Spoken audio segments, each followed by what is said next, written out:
Just after 2, the Sports Bash starts now. 97.3 ESPN, the 97.3 ESPN free mobile app, live video streaming on the X platform, YouTube, at Mike Gill Show. What's up, everybody? I'm your host, Mike Gill. Josh Hennings producing today's show. You out there. Well, Kyle Schwarber makes history last night in a Phillies win over the Mets and basically KOs the Mets from National League East contention. Phillies up 9 games after a decisive win over the Metropolitans last night. You know, I said get back to me in 2 weeks after the Phillies lost to the Mets up at Citi Field in 3 games. Nobody got back to me in 2 weeks. All the people that were complaining 2 weeks ago, nobody got back to me. I said, hey, just get back to me in 2 weeks. Anything different about the Phillies from 2 weeks ago? Yeah, they're up 9 games now. It was 4. Now it's back to 9. We have to stop overreacting to 3-game pockets of games. The Phillies are what they are. They're the second best team record-wise in baseball. In a league full of flaws, they have flaws, but do they have the least amount of flaws? I think that's really the question we have to start examining. Do the Phillies have less flaws than the competitors do? Because we know the Phillies have flaws. We know what their flaws are, and the question is, can they overcome them? We saw last night a night where they could overcome them. Why? Because the stars came to play. One of the biggest stars in the league right now is Kyle Schwarber. And that version of Kyle Schwarber last night, just a missile for his 50th home run. He becomes just the 34th player in Major League Baseball history to hit 50 home runs in a season. That number's unbelievable. Only 34 players ever have hit 50 home runs in a season. And Kyle Schwarber did it last night. He's only the second Philadelphia Philly of all time to do it. And he does it last night, I mean, in just an epic fashion in the 7th inning of that game. And listen, the Mets had scored a run in the top of the 7th. They cut that lead to 4-1. And you're thinking, okay, can the Mets kind of get into this game? And then a 3-run 7th on the Schwarber blast with 2 on and 2 outs in the game. That's the big thing. There's 2 outs in the game, in the inning with 2 on. Can I get that big hit? And we talk about, can they overcome flaws? Do they have less flaws than other? That Kyle Schwarber right there fixes a lot of flaws. That Kyle Schwarber fixes a lot of flaws. Harrison Bader lead off last night, 3 for 5. This guy is just unconsciously hot right now. Question is, can he keep that up? You know, this Harrison Bader, can you get a 3 for 5 every single night kind of guy? Yikes. I don't know, man. I don't want to see the cold version of Harrison Bader. I like to keep it hot right now. But last night he hit leadoff. Where will he hit tonight? Because yesterday Rob Thompson said, I don't know if we're going to keep against a right-handed hitter out there. This is what Rob Thompson said yesterday when asked about Bader hitting leadoff. Well, he's hot right now. He's swinging the bat good, and with the lefty on the mound, we just got another righty in there. Is that something you just look to do against lefties, or is this something you might think about against right-handers? Oh, I don't think I'd do it against right-handers, but case by case. Case by case. Don't think I would do it against a right-handed pitcher. So we'll see what the lineup is when it comes out in just a little bit here. Listen, Bader has been such a spark to this team. Why not just keep him there? Why not try him there? I talked about it on Monday. Why not hit him in the number 2 spot in the order if you want to put Schwarber back at the top of the lineup? Go Schwarber, Bader, Harper, split the 2 lefties up and see how that works for a little while here. On a night where your lineup has Castellanos in the 5-hole, Sosa hitting 6, Wilson hitting 7th, Bryson Stott 3 for 5 last night, including his 500th career hit. He has been actually 3 for 4 last night. He has been blistering hot, Bryson Stott. And then Otto Kemp came up with a dinger last night as well, his 5th of the year, and the Phillies get linked to the lineup. They had 5 hits between the last 2 guys in the lineup. But the real story was Ranger Suarez. 12 strikeouts, 1 hit through 6 innings, and Suarez just absolutely dealing last night. And again, I know we're wondering who's going to be the number 2 pitcher for this team in the playoffs. Right now, you can't convince me that it's anybody other than Ranger Suarez. If the Phillies have a playoff game and they need a number 2 pitcher, which you do, of course, you can't play just one playoff game. They don't have that one anymore with a one-game series. Christopher Sanchez gets the ball in game number 1, and I got to go Ranger in game number 2. I got to go Ranger in game number 2. He's my guy. He's the guy that I feel like has proven listen, we have about 3 weeks left to go here. I don't know that I need the 3 weeks to have Ranger prove anything more to me. To me right now, this is between who is the number 3 pitcher between Luzardo, Aaron Nola, and potentially if Walker Buehler has 2 to 3 starts, or he just is outstanding in those 2 to 3 starts. But that being said, if you face the Dodgers are a team that their 2 best hitters, or 2 of their 3 best hitters, Ohtani, Freeman, you throw Muncy in there, they're all left-handed hitters. So the Dodgers are actually a team where you can consider throwing the 3 lefties. Bang, bang, bang. Ohtani, Freeman, those guys in that lineup. That's a team that having left-handed pitchers is probably okay. And right now, if everything goes the way it should go, the Phillies would be the 2 seed. They are 9 games up on the Mets in the East, so they would be a division winner. The worst division winner right now is the Dodgers, and they are 4 games back of the Phillies. Now, they do play each other coming up, so let's not put that one to rest yet. I think you could put the National League East to rest. But the Phillies are just 4 games up on the Dodgers. They do play 3 more times. There's, 17 games left in the season. You could blow a 4-game lead with 17 left to go. It's difficult, but when you play that team 3 times, that changes the dynamics. If the Dodgers sweep that series, you're down to 1. And depending on what happens between now and the time you play them, which is still a week away. But right now, these would be the playoff matchups. In the National League, in the wild card, it would be Chicago Cubs taking on the San Diego Padres, and the LA Dodgers taking on the Mets. The winner of the Dodger-Met series would play the Phillies. The winner of the Cubs-Padres series would play the Brewers. So right now, your most likely playoff matchups are the Dodgers or the Mets. And right now, Ranger Suarez just showed the Mets. By the way, Juan Soto is 0 for 15 against Ranger Suarez. Suarez absolutely was dealing last night. And to me, he would be my number 2 guy based on what we have up to September the 10th. Based on our history. And that's why Nola's still in the conversation, right? That's why Nola's still in the conversation, is based on history, more so than based on, obviously, what we've seen this year. Because what we've seen this year from Aaron Nola, he wouldn't be under any consideration. 0. That game the other day would just be a 1 blip on the radar. He's only in the conversation based on resume, right? It's the only reason why Nola's still under consideration. And for many people, he's not under consideration, but for the Phillies, he is under consideration. Paul from Millville. Hey, Mike, we need to realize here in South Jersey area that the Phillies are a really good baseball team. Let's stop right there.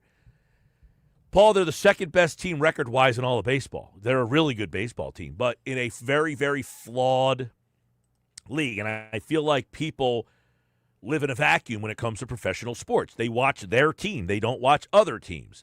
Most people in Millville, Paul, I would imagine, don't care about what the Toronto Blue Jays do or what the Detroit Tigers do or what the Milwaukee Brewers do or the San Diego Padres. They care about the Phillies. And when they see the Phillies, they get frustrated without watching and saying, man, that Met team is very flawed. That Padre team is very flawed. That Dodger team is pretty flawed. There's a lot of flaws. They all have flaws. Do the Phillies have the least amount of flaws? Well, record-wise, the Brewers have the least amount of flaws, but we just saw the Phillies and Brewers play. And the Phillies beat them 2 out of 3. That doesn't really mean anything in a regular season game. The games are managed different. They're completely done differently in October. October baseball, way different than September baseball and August baseball and July baseball. Paul goes on to say, but like the Sixers, until they prove it in the playoffs, it's all for nothing. I think it's crucial with 2 right-handed hitters out that Castellanos now plays every day. We just need to hope he gets hot without Bohm and Turner. Well, I don't know if I agree with that.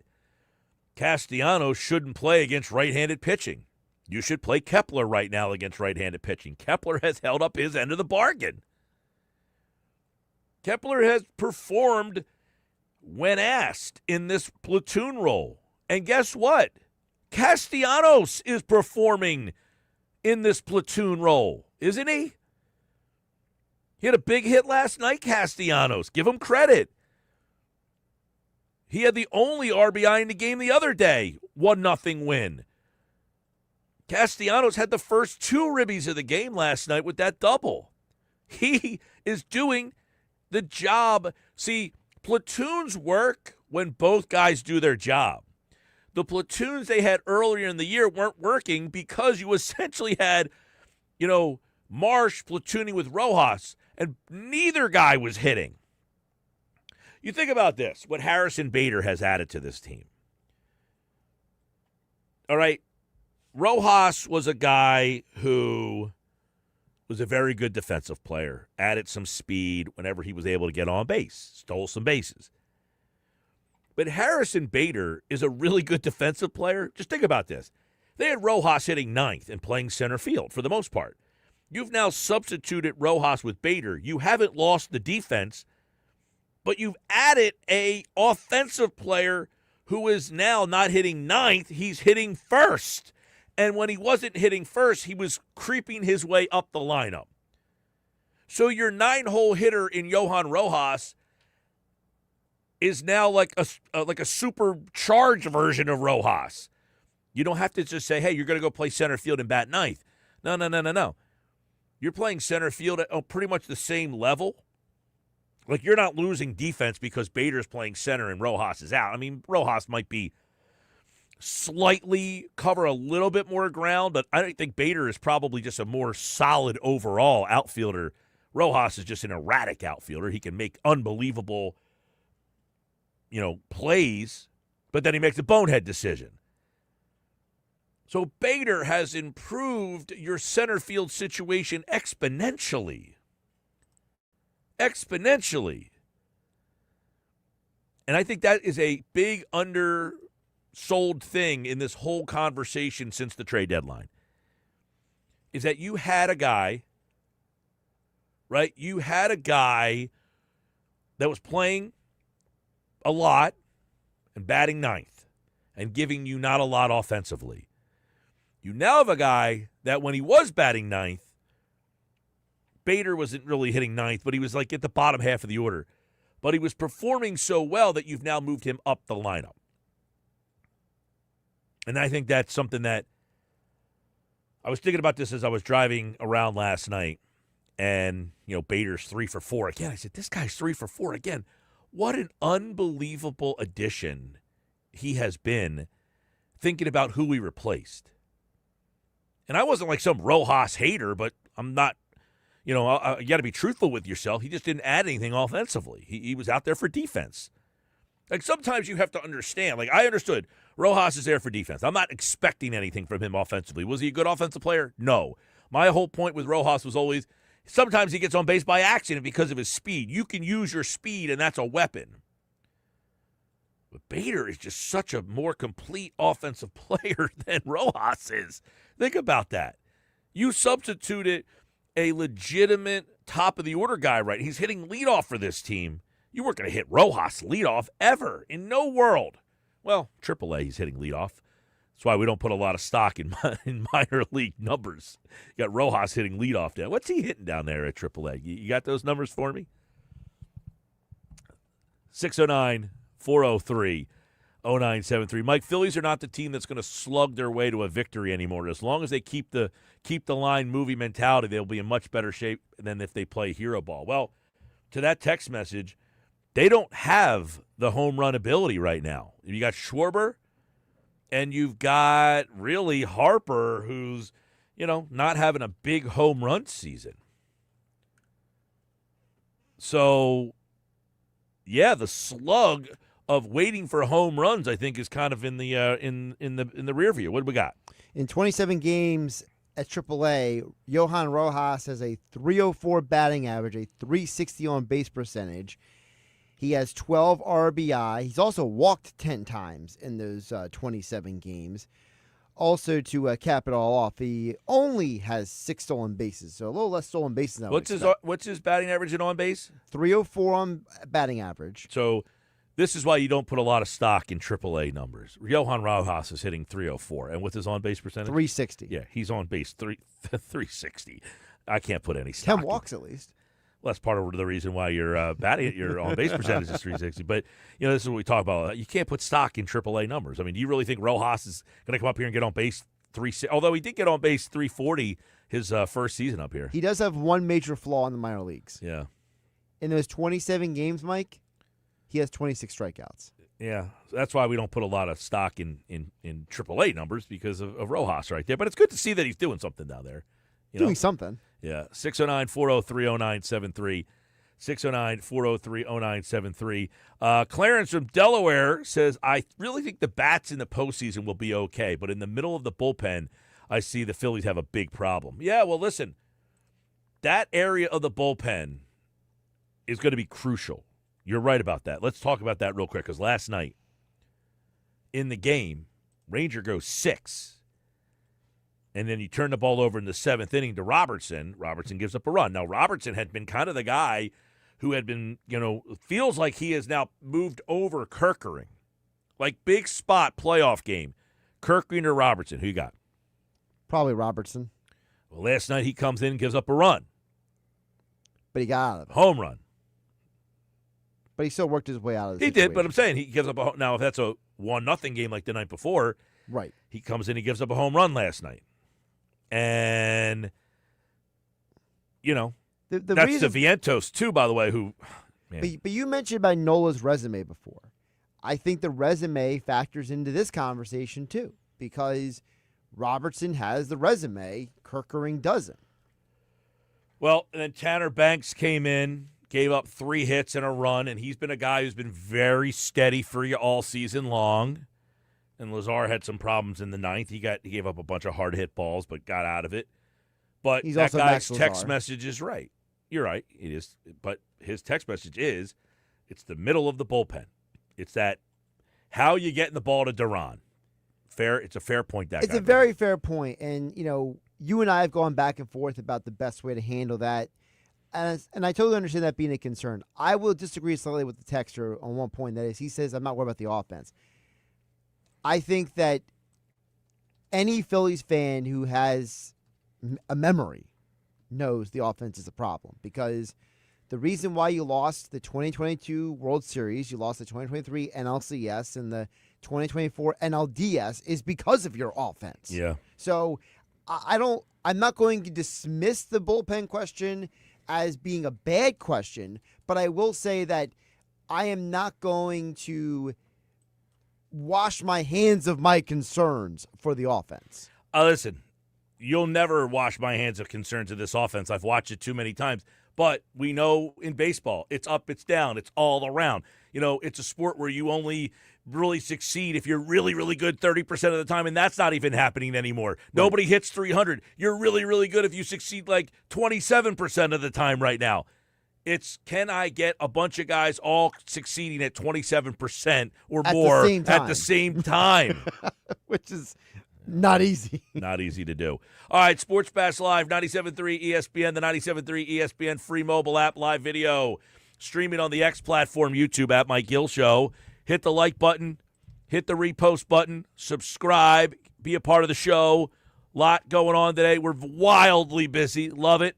A lot of text messages. Got a chance for you to win Eagles, Giants tickets. You can score a pair of tickets. Get the details coming up in about 20 minutes. Q Myers, we'll talk to him in the 3 o'clock hour. Go around the NFL. A lot of fun on that. All the biggest NFL stories with Q, the host of Game Night on 97.3 ESPN. Hembo's on the show today. Paul Hembekitis. Hembo at 3:30. But coming up next, Mike McGarry from the Press of Atlantic City, pressofac.com. The Phillies mojo. They're rolling right now. 9 games up on the Mets. We'll discuss next on the Sports Bash, 97.3 ESPN.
All right, 227 Sports Bash Live. Mike McGarry from the Press of Atlantic City. He's brought to you by Broadlee's Plumbing, Heating, and Air Conditioning, serving South Jersey since 1911. Keeping your home comfort game day ready this season. So for a while, Max Kepler, this was about the only good thing about him as he came up to the plate with the Smiths. How soon is now? When you hear him come to the plate, you'd hear that wah, wah, wah. It was just a great riff. But he's starting to contribute. The outfield's starting to contribute. Castellanos last night. They're hitting all the right buttons, Mike McGarry. They're hitting all the right buttons at the right time, the Phillies are, and your Mets are now 9 back. Yeah, I mean, no doubt about it, the Phillies are clicking at the right time. Dare I say, peaking at the right time. I have a story on pressofac.com today that asks, are the Phillies the best team in baseball? As of right now, September 10th at 2:28 p.m., I'm going to say yes, they are the best team in baseball. That doesn't mean they'll be the best team in baseball at 11 o'clock tonight. They might not be the best team in baseball October 1st. They might not win the World Series. But today, September 10th at 2:28, your Philadelphia Phillies right now are playing better than any team in baseball. Well, and that's what we said. They have the second best record in the league. They just beat the Brewers 2 out of 3. They are they the least flawed of a flawed league? Yeah, I think that's a good way to put it. You know, each one of these teams, each one of these contenders has their strengths and has their weaknesses. There's no 27 Yankees out there. There's no 29 A's out there. There's no 75 Reds out there. These teams have their flaws. The Phillies have their flaws, but right now, you look at the starting pitching they're getting, the contributions they're getting, like you said, from the outfield, and the ability to change a game with one swing of the bat that Kyle Schwarber brings. And look, I think right now the Phillies are playing better than anybody in baseball. Again, caveat here, you know, it might not mean anything on October 15th. Who knows? But right now, you can't argue with the way the Phillies are playing, and they're playing the way they should be as we get to October. And they're shorthanded right now. But, Mike, I want to get your take on, you wrote about it over at pressofatlanticcity.com yesterday about Aaron Nola and his 6 shutout innings. Well, he got one up last night by Ranger Suarez. But did the Phillies now have to reconsider Nola for one of the top 3 spots in the rotation?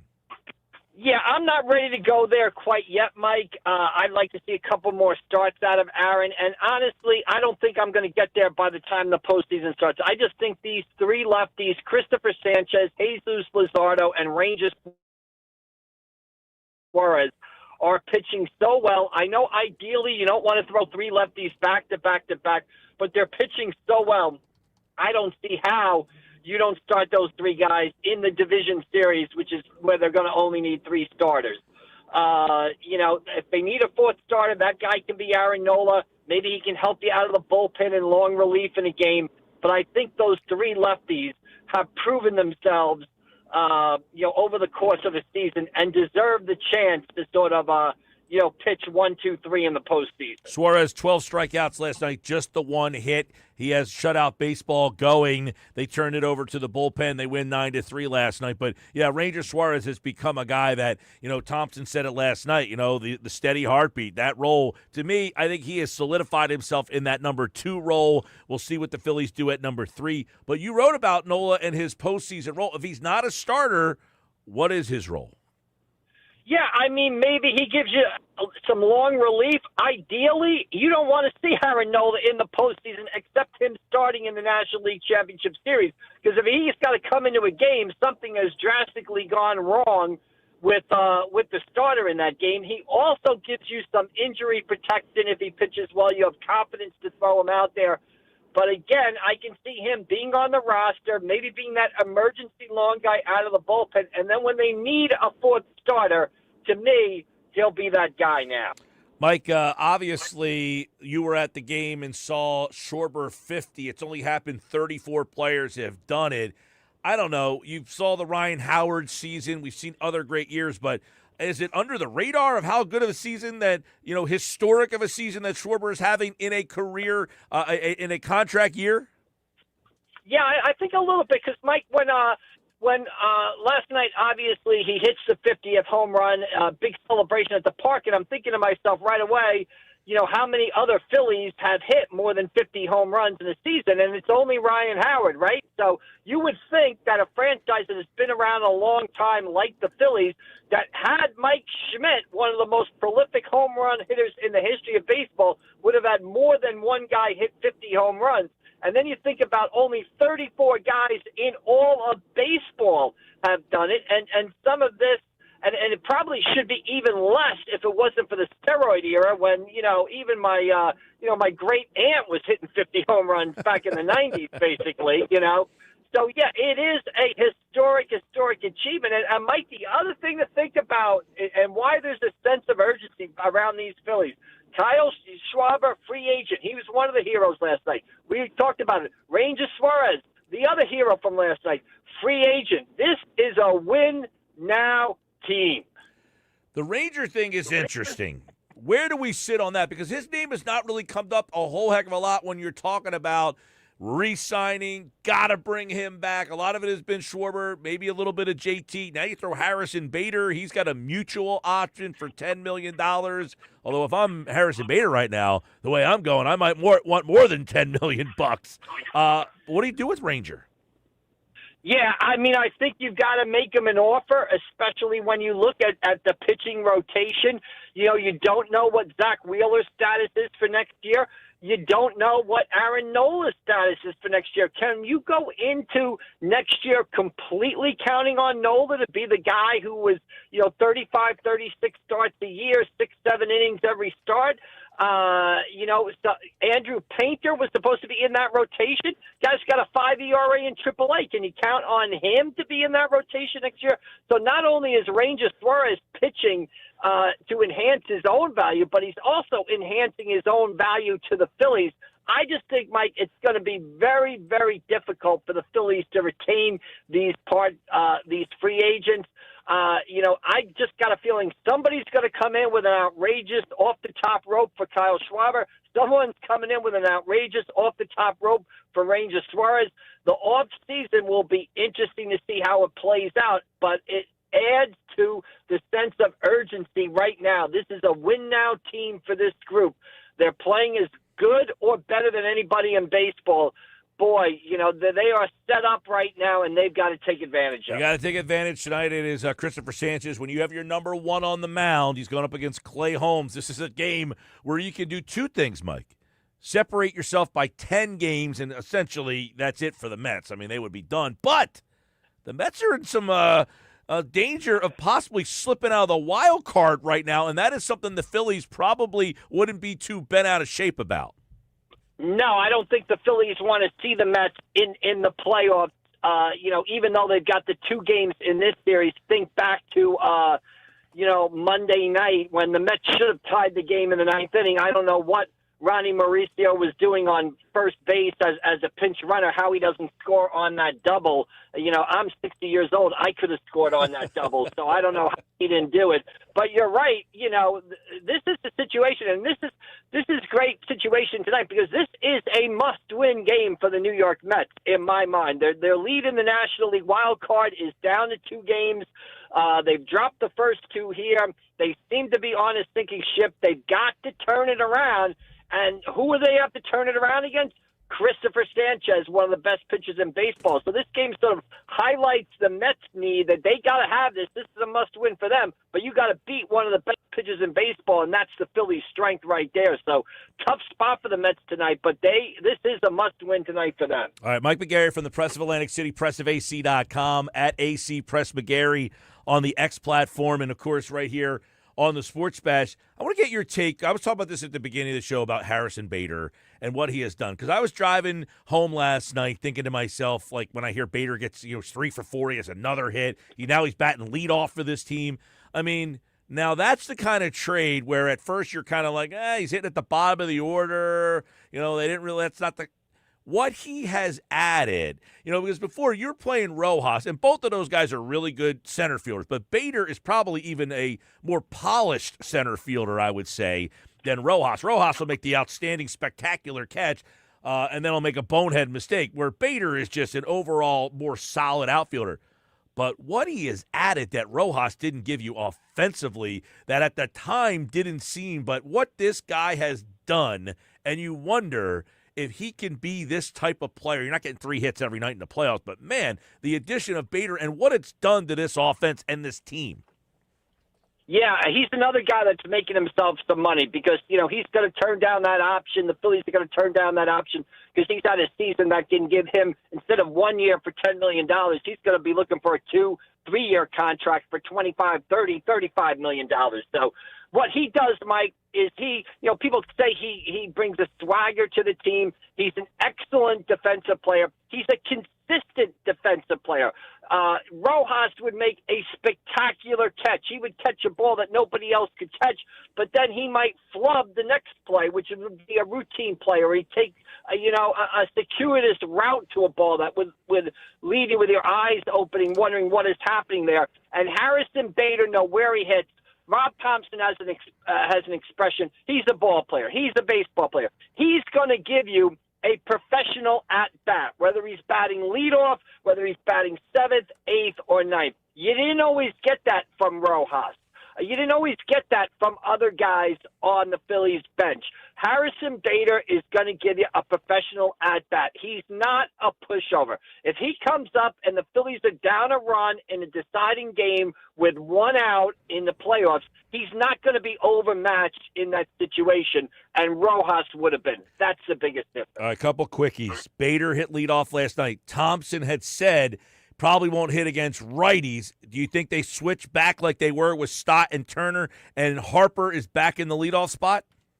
Yeah, I wouldn't be surprised if you had, again, the sort of leadoff situation, one lineup for righties, one lineup for lefties. So I would expect them to switch back. And, yes, I wouldn't be surprised if Harper was in the leadoff spot again, when they, tonight when they face the righty Clay Holmes. All right, last one for Mike McGarry. Aiden Miller, first at bat at AAA, doubled. Is he on your radar, or is that far-fetched? No, I think it's far-fetched at this point. I think if they had, if they were going to make the move, they already would have made the move. And Mike, they're getting good play out there. Why not trust Armando Sosa? Why not trust Bryson Stott if he goes over there to give Sosa a little break for the day? They've got guys who have been in the big leagues. It's asking a guy a lot to come up and just throw him in the pressure cooker and say, here, you're playing shortstop for a team that, a World Series contender. So they've got guys who have done it all season, and why not reward those guys and give Sosa a chance to play every day? He's done it in the past when Turner has gone down. Why not, why not give Sosa a chance right now? Yeah. Might have been a different story if Turner was done, but they expect to have Turner back at the end of the regular season in time for the playoffs. So, Sosa can carry that load. I guess my reasoning was more because Kemp is such a poor third baseman that you could play Sosa at third and then keep him in the platoon with Stott, which was working well. But you're right. Right now, no urgency to make that decision, but just something to keep an eye on. Aiden Miller making his debut today. It is his first AAA hit. He doubled for the Lehigh Valley Iron Pigs. It's Phillies and Mets tonight. Game number 3, Sanchez and Holmes. Mike McGarry is back on Friday, wrapping up that series, getting ready for the weekend set, and we'll talk a little football as well. All right, Mike, see you, bud. All right, we'll see you down the road, Michael. Thank you. There is Mike McGarry from the Press of Atlantic City, pressofac.com, and, of course, right here on the Sports Bash Live on 97.3 ESPN. I'm Mike Gill. What's up, everybody? Feels like a Friday show, doesn't it? With like good energy. Coming up, Nick Sirianni discusses the Jalen Carter decision that was brought down by the league. Are the Eagles going to do anything internally? You'll hear what Nick said about that coming up next. Plus, listen for that sounder. You can enter to win Eagles, Giants, Thursday night football tickets. We'll give you the details. That's coming up shortly right here on the Sports Bash.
I'm not going to ever get into with anything with the league if I agree with a call or if I don't agree with a call, if I agree with a discipline or I not agree. I owe the league that same respect that, again, you don't air business out there.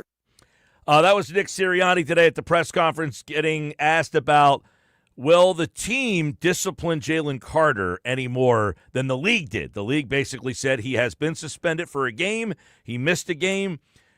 This is ironic, right?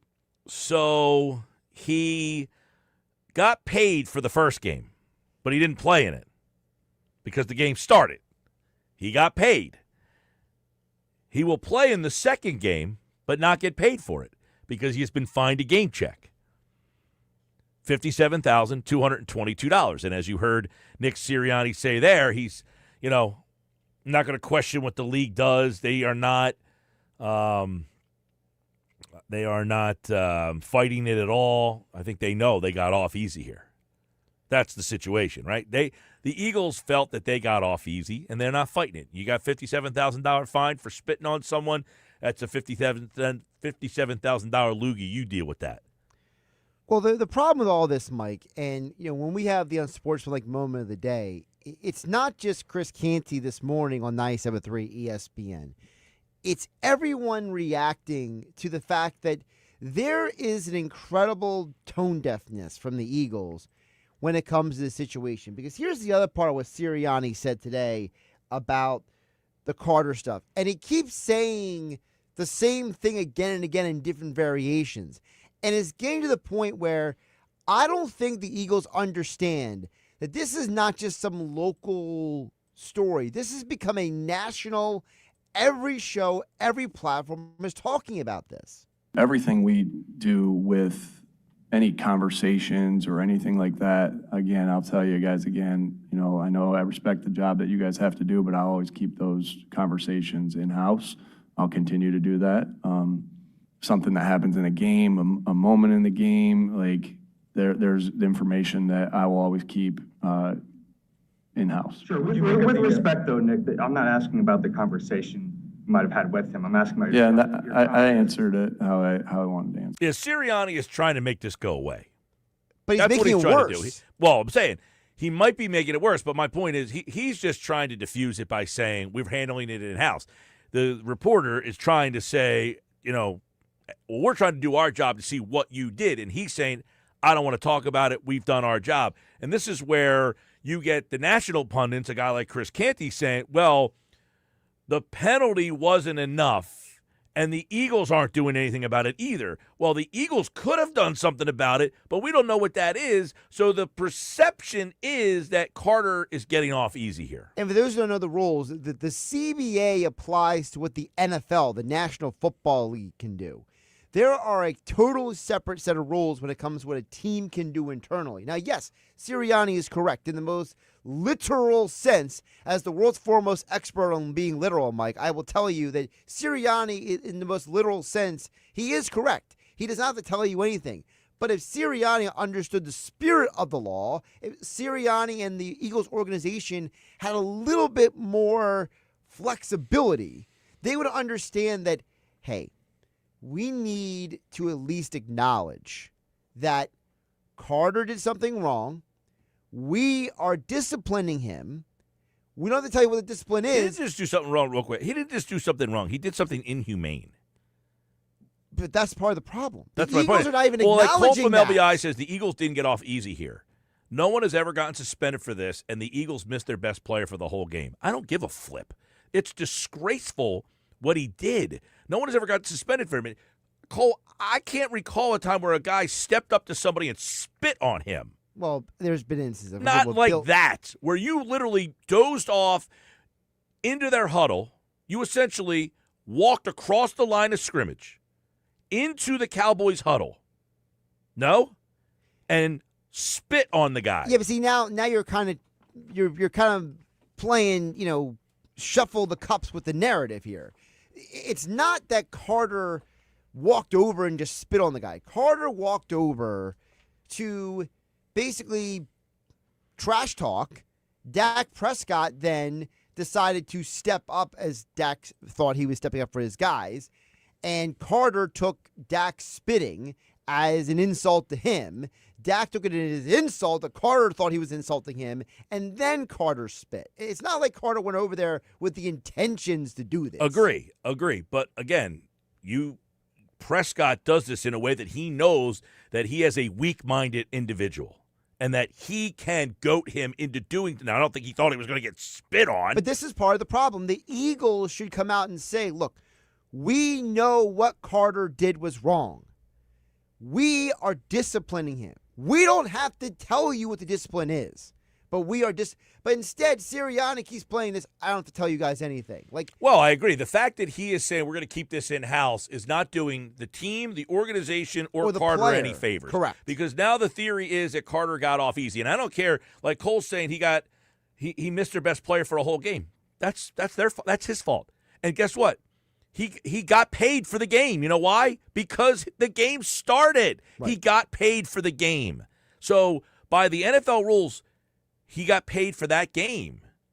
So he's now not getting paid. He's basically given up a game check for this game because he's taking that money that he's getting paid for this game as his fine. So no one has ever got suspended for this. That's great. Guess what? I, as a league, don't want the precedent that you can start spitting on people because no one else has ever gotten suspended for this. I don't remember ever seeing that happen before in that capacity. And again, that's where Sirianni and the Eagles, the problem with all of this is that there is a lack of tone deafness with what's going on here. It's not, we don't need to know what's going on. Nick, just tell us that you're doing something. That's all. It's like, Mike, if one of your kids did something wrong on the baseball field, you might go to the parent, right, and be like, look, I'm not telling you how to be a parent, but I just want to know you're going to handle this, right? Theoretically, right. I mean, you don't want to parent someone else's kid. Right, but you want the parent to at least communicate to you, hey, Mike, I'm going to handle this. I got you. The big thing here is the team could set a precedent and we won't know it. We don't know what the team has done to deter and teach Carter that this is not, like, this sounds crazy. Like, you got to teach him that spitting on people is not right, but we don't know what the team has done to pass him that message. And that's did part they of the fine him an outrageous amount of money? Now, one thing they did not do is apparently the stipulation was that he could have gotten some clauses in his contract removed, right, and they guaranteed money. They agreed not to take them out. Right. Now, it doesn't mean they didn't take the money away from him anyway. They could have just said, hey, your money's still guaranteed, but by the way, we're going to take X number of dollars away from you anyway. But again, it would be helpful if Sirianni would have communicated this better. 609-403-0973. I'm Mike Gill. Coming up, we're going to go around the NFL, back and forth, a little NFL Rewind Wednesday. Q Myers from Game Night joins me in 7 minutes. Stick around. But first, I need caller 7, 609-573-3776. 609-573-3776. Caller number 7. We're giving away a pair of tickets to see the Eagles and Giants Thursday night, October 9th at MetLife Stadium. Transportation to and from the game. Full tailgate party. You must be present to win it. Maynard's in Margate, 9306 Amherst Avenue on Wednesday, September the 24th. One lucky winner will walk away with a pair of tickets to see the Eagles and Giants at MetLife Thursday Night Football. Transportation to and from the game, a full tailgate party. All Eagles fans are going to be traveling with you. You must be present to win at Maynard's in Margate. Caller number 7, 609-573-3776. Good luck. Q Myers, stick around. He's coming up next.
3 o'clock, Sports Bash Live, 97.3 ESPN. Phillies lineup just dropped, literally as I'm talking here.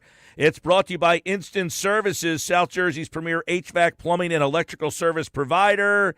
Go to instantservices.com to learn about their preventative maintenance memberships and how they can keep your systems running strong year-round. Well, yesterday, Rob Thompson said he would not lead Harrison Bader off against righties.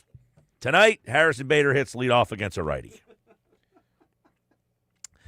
Bader, Schwarber, Harper, Realmuto, Marsh, Kepler, Kemp, Stott, Walton. Donovan Walton is playing second base. Bryson Stott is playing shortstop tonight. I think it's the first time he's played shortstop all season long. I don't remember him playing short the entire year, but he is at shortstop tonight. Bryson Stott and Donovan Walton makes his Phillies debut. And Brandon Marsh is back in the outfield. Harrison Bader leads off for the Phils. And that is your Phillies starting lineup tonight, brought to you by Instant Services. All right. Get into some NFL. Week 1 in the books. We'll take a look back and a look ahead. Q Myers is the host of Game Night on ESPN Radio, 97.3 ESPN, weeknights right here. And, of course, Q Myers, friend of the show, will be joining us throughout the football season. A little NFL back and forth they go. Let's bring them on here on a Sports Bash Wednesday. Q Myers, welcome back to the show. What's going on, buddy? How are you? Man, I'm doing good. How are you doing, man? Thanks for having me back on the show. It's always a pleasure. You know how we roll. Yeah, man, and it's funny because we got some stuff to talk about, the Eagles and Raiders, and you also are out there in Vegas, Raider Nation Radio, made a trade recently. Thomas Booker had a nice game for the Raiders out there, and we saw Jacorian Bennett play well here in, limited time. We eventually think he will take over for Adoree Jackson, who had a rough night at the office there, but you can tell our listeners again, Jacorian Bennett's a legit guy, and you anticipate that he can help this team out. Oh, there's no doubt. JB's great, man. He's a really good dude, and I think he's an even better player. And I think that, Eagle fans are really going to enjoy what he brings to the table. I thought he was one of the better corners, not just for the Raiders last year, but in the league last year until he got injured and he went down. And that's kind of been the knock on him so far in his career, is just that he's gotten injured and hasn't been able to finish off seasons. But when he's out there, man, he plays at a high level. So he just wasn't what they were looking for in Vegas with the Raiders, and so they had a need. The Raiders had a need at the defensive tackle position. They went and made that trade. Thomas Booker IV comes in. He's been really good. He's been everything you said he was going to be and then some since the Raiders acquired him. And again, I think Jacorian Bennett now has a really good opportunity to get a fresh start in Philadelphia with a really nasty defensive line, and it'll just make him play that much better. He's a guy that's willing to tackle. That's the other thing about it. He's not only a corner that can defend, have the pass defenses, but he's also willing to tackle, and that doesn't happen all the time. So, yeah, when I saw Adoree Jackson not have a very good game, I thought, oh, yeah, it's going to be JB time really soon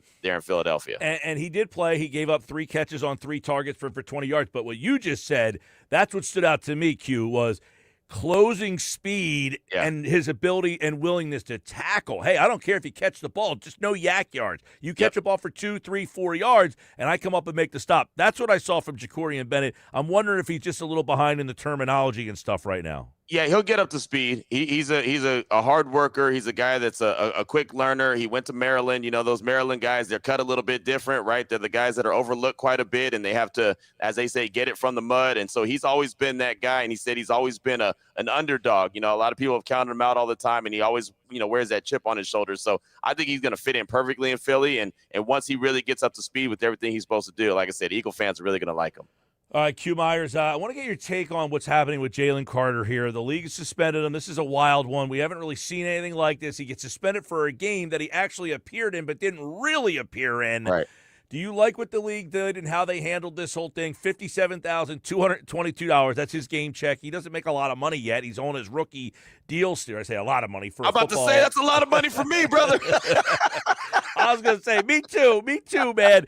$57,222, so he is fined that. The ironic part is he got paid for Game 1. He is essentially playing Game 2 for free here, even though he didn't appear in Game 1, but he will appear in Game 2. Is this bundled by the league? Do you like the way that the league has kind of handled this? And are they setting a precedent here with this? I really didn't like the punishment. I really expected them to actually suspend him for a full game. And I get it. I know the terminology. Well, he didn't play a snap in the game, so they're going to treat that as a suspension. But look, I don't think that sent the right message. I don't know how many guys around the league, to be honest with you, Mike, are going to run around and spitting on guys anyway. But that's the ultimate on site. Like, you spit on me, man, it's a fight. Now, I might get whooped, but it's going to be a fight, right? There's got to be something, some consequences, circumstances and consequences, whatever the case may be. It's not okay. And I just thought that they were going to have some kind of a suspension, another game. But the problem is, they're going up against the Chiefs this week. And I know that the NFL wants this to be full, excitement, cinema, theater, right? The defending champs who beat up on the Chiefs, going to Arrowhead, right? Can the Chiefs right the wrong? Can they get back? Are they going to be 0-2? 0-2 teams don't make the playoffs. Like, all these storylines are there, and we saw how effective the Eagles defense was without Jalen Carter. Dallas decided they wanted to run the ball right up the gut. So I think that everything played a factor in it, and their fail-safe, their get-out-of-jail-free pass was, well, he didn't play in any snaps, so I guess that's kind of like suspending him a game. I don't like it, but the NFL is going to do what the NFL is going to do. Right, and listen, I agree with you. To me, that game should not serve as a suspension. It's not like if he spits on a guy in the second quarter, is that, he played a quarter, so now, to me, it doesn't matter when it happened. It's either you got suspended for a game or you didn't.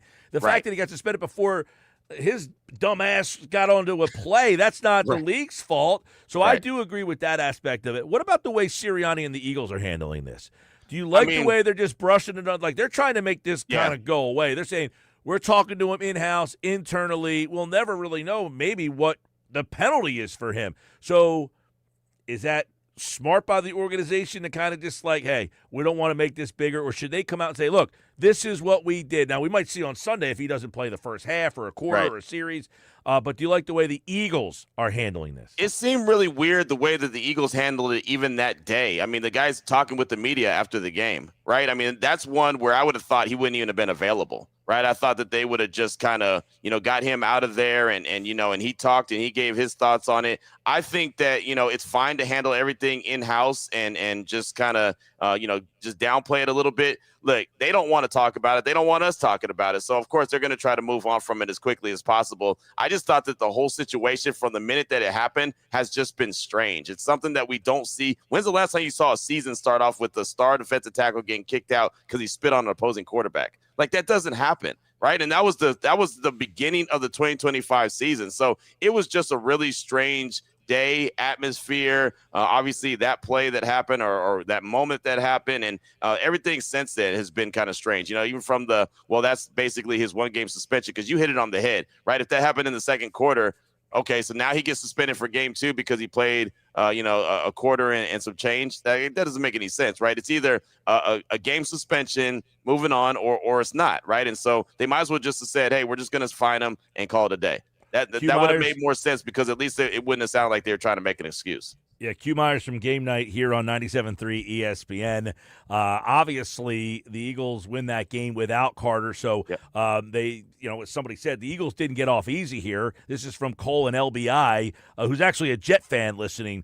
He says, no one has ever gotten suspended for this, and the Eagles missed their best player for the whole game. Yep. Listen, no one has ever gotten suspended for this. I also don't recall a guy walking into another huddle and spitting on somebody. So, the precedent is now. And you just said it. I don't see this ever happening again, potentially. However, I want to get your take on Dak and that video, how that played a role, what role it may have played, because what took NBC so long to show that side of the story, too. There was a college player Saturday night who spit on somebody, and does the league look at it and say, we can't have this happening. And then you have the incident that happened in the Ravens-Bills game with Lamar Jackson and the fan. With all of that, I thought this was going to be a much bigger penalty than it ended up being. Right, exactly. I mean, look, the NFL doesn't want any kind of fan and player interaction. You know that. I mean, we saw that great example in the NBA. Like, they don't want any of those kind of situations. And look, fans need to, and I don't care what fan base you are, you need to know your role. Just because you buy a ticket to the game does not mean you bought a ticket to be in the game. right, and be involved and actually put hands on a player or anything. And look, I know Lamar probably shouldn't have pushed him back, but at the same time, it's like, why are you putting hands on him anyway? And I get it when guys jump into the stands and, they're getting high-fived by the players and patted on the back and everything. But when a fan is like looking like he's pushing a player is going to push back. So that was just a weird scenario that shouldn't have happened. The college situation that happened with the player spitting. Look, this is what's going to happen. They're going to see that and say, "Hey, man, I'm going to do that too." Because that's the ultimate disrespect, Mike. That's the ultimate disrespect, is to spit on another man. Yeah, you know what I mean? Like that. That's the thing. You have you taken didn't cross so the line. much It was manhood. inhumane. Right, exactly. And again, it's nothing that I would ever fix my face to do. Like, that's just something that you just don't do. But he did it. Jalen Carter did it. Dak, I get the video. I think that video may have put a little bit of doubt in someone's mind. Like, well, maybe did he instigate it? Did he try to egg him on? And maybe he did. But you can't fall for that. You can't fall for that banana in the tailpipe. You just cannot do that. And again, I'm actually surprised that is how it ended on Thursday Night Football. I'm surprised that once he spit on Dak, it wasn't a huge reaction from Dak's teammates, because it should have been. Dak should have reacted. Somebody should have reacted. Like, it was strange that nobody really reacted except for the officials throwing him out the game. That to me was also something. Because again, if I'm on your team and someone spits on you, Mike, guess what? I might get my butt whooped, but I'm going to fight for you, man. I got your back. Yeah, and it was a weird, the Dak thing was like this maniacal laugh that he had. He almost looked like he was goading Jalen Carter into crossing the line almost. Q Myers is with us from Game Night on 97.3 ESPN. All right, let's look at some NFL panic meters. Lions, you hitting the panic meter there?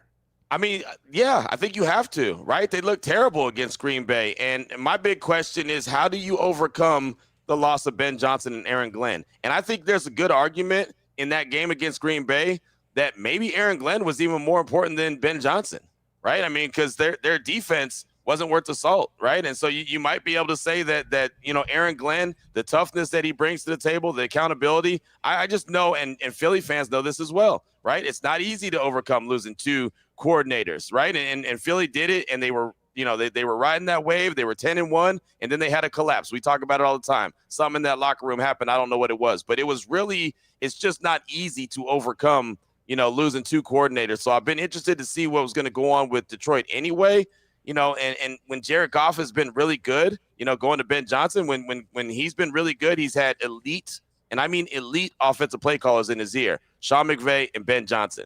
He doesn't have that now, right? And I'm not sold that it's going to be able to flip the switch and all of a sudden turn things around really quickly. Like the Lions, they were out-toughed by the Packers. And that's not something that you would think that you would say about a Dan Campbell-led Lions team, that they were, beat up at the line of scrimmage where they normally would dominate in the trenches. They just weren't able to do that.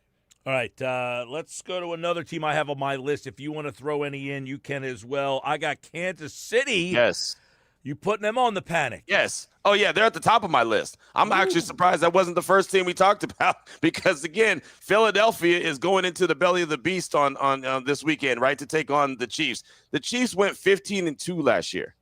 They very easily could start out the season 0-2. Look, they're home dogs. When's the last time we said that about the Chiefs?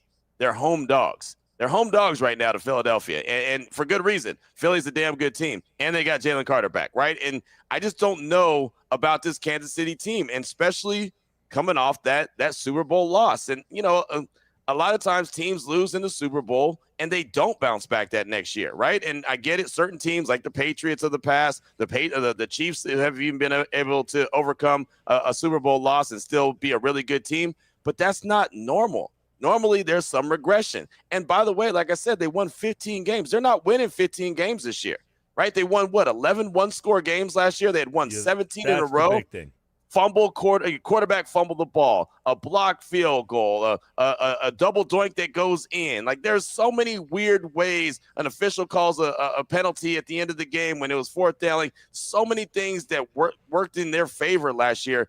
Those always regress, man. They're not the same. And even the Patriots, when they were so dominant, even they had a couple years where they took a lull before they, regrouped and were able to get back on it. I think that the Chiefs are going to be in a tough in a tough position this year. And I think that this weekend when Philly goes in there and beats them, and I do fully believe that the Eagles are going to win this game, they're going to be 0-2. And you go back and look at the numbers for teams that start out 0-2 in the playoffs. It's not favorable. I don't think this is going to be a great Chiefs team this year. Ooh, all right.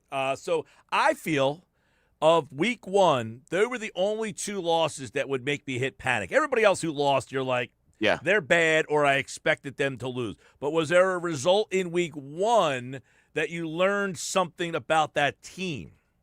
Yeah, I learned that Miami stinks. I learned that Miami's terrible. I learned that Mike McDaniel will probably get fired sooner rather than later. I mean, you can't play the Colts and get just whooped the way that they did. That was really strange. So that was one of the takeaways that had me scratching my head. And, you know, you look at it and say, oh, it's week one. Maybe it was just a week one type performance, but not against the Colts. And then the Browns in the Bengals game, to me, you know, stood out as close as it was. And honestly, if the Browns were just a tad bit better, they win that game, right? I mean, it feels like that the Bengals really had no business winning that one, but they got it done. And, you know, they don't have success early in the season. So I want to see how this, you know, Bengals situation, how this plays out. Now, their defense was better, I think, but they played Cleveland. So, you know what I mean? So I don't know. So there's some storylines to look at there. But, I mean, man, all in all, you know, week one, I could even look in the division that the Raiders play in, Denver. Right? If they're not playing the Tennessee Titans, they probably lose that game as well.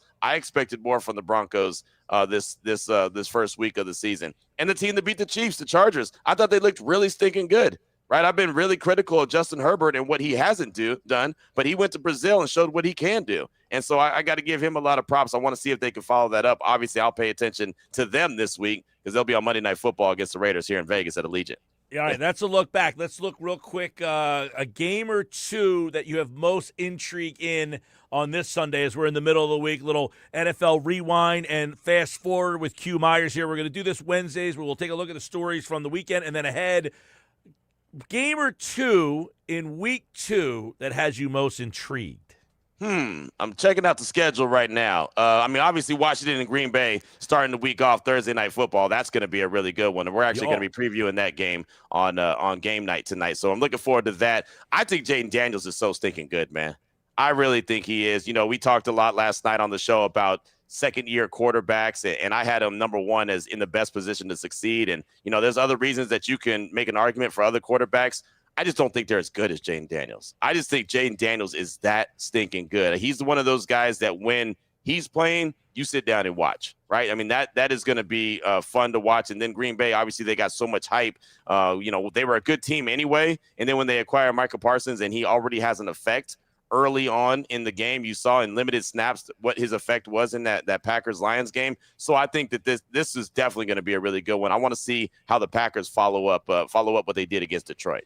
All right, I have a couple here because I think some cool stories are emerging here. That game is definitely because one of those teams obviously goes to 2-0. The other one drops, you know, not a huge loss, but number one seed right there, you know, for the top spot. Obviously, the Commanders are an NFC East team. But this will be interesting each week to hear a AFC West kind of perspective versus an NFC East kind of perspective. Yeah. But in this situation here, I'm very intrigued to see what happens in the game between the Broncos and the Colts. One of those teams is going to be 2-0, and I think most people think it's the Broncos because they made the playoffs last year. But if the Colts win that game and they are 2-0, I think that changes the dynamics of the South, at least for a week anyway. And then one other game that I think is very intriguing when you look at stuff in terms of teams that could go is that Bears-Lions. Because if the Bears go 0-2 again, you're already looking at this team like they brought in a new coach. They had the number one pick. And you just said it. Jaden Daniels was the other guy in that draft. And the first guy failed miserably the other night in that game. I mean, he had a chance to just put that game away against J.J. McCarthy. And there's J.J. McCarthy in the same draft class with Caleb Williams. I mean, that's a big game for them. And the Lions could be 0-2 as well. So those games really stand out to me this weekend storyline-wise. Yeah, I'll tell you what, man. If the Bears lose and they start out 0-2, it's not going to be what's wrong with Ben Johnson. Oh, maybe he's not really a good head coach. It's going to be, oh, maybe Caleb Williams isn't fixable. And Caleb Williams is good. I think we've seen that Caleb Williams has plenty of talent, right? Even in that game, we saw moments where you're like, yep, there it is, with his legs and his arm. And then there's moments in the game where you look up and you say, wait, hold on. That's a wide open wide receiver in a have-to-have-it moment. That's a layup, and he doesn't hit him. And then he even says after the game, yeah, I missed him multiple times. We pulled it off in practice. I didn't pull it off in the game. Okay, that's a problem. So with that being said, if the Bears don't start out and get a W against the Lions, then all of a sudden they're going to say, all right, they're 0-2. Caleb Williams is not fixable. Ben Johnson's not the problem because Ben Johnson's already been anointed as the second coming of the greatest thing to ever take over the headset, right? And we don't know if he is or not, but he's not going to be the guy criticized. It's going to be Caleb Williams. And by the way, we talked about that Colts game. Houston plays Tampa on Monday night. If Houston loses, they're 0-2 out of the chutes. And if the Colts win, you got a 2-game gap there. And the late night Monday game, I know you're going to – I say late night for me, not so much for you. At the 10 o'clock East Coast start. The Raiders win. They are 2-0 in that AFC West and make things very intriguing because all of those teams, the Chiefs and the Broncos, and if they can beat the Chargers, could all be down a couple of games, and the Raiders could be all the top by themselves if they can sneak out, and they'll know by the time that game kicks off.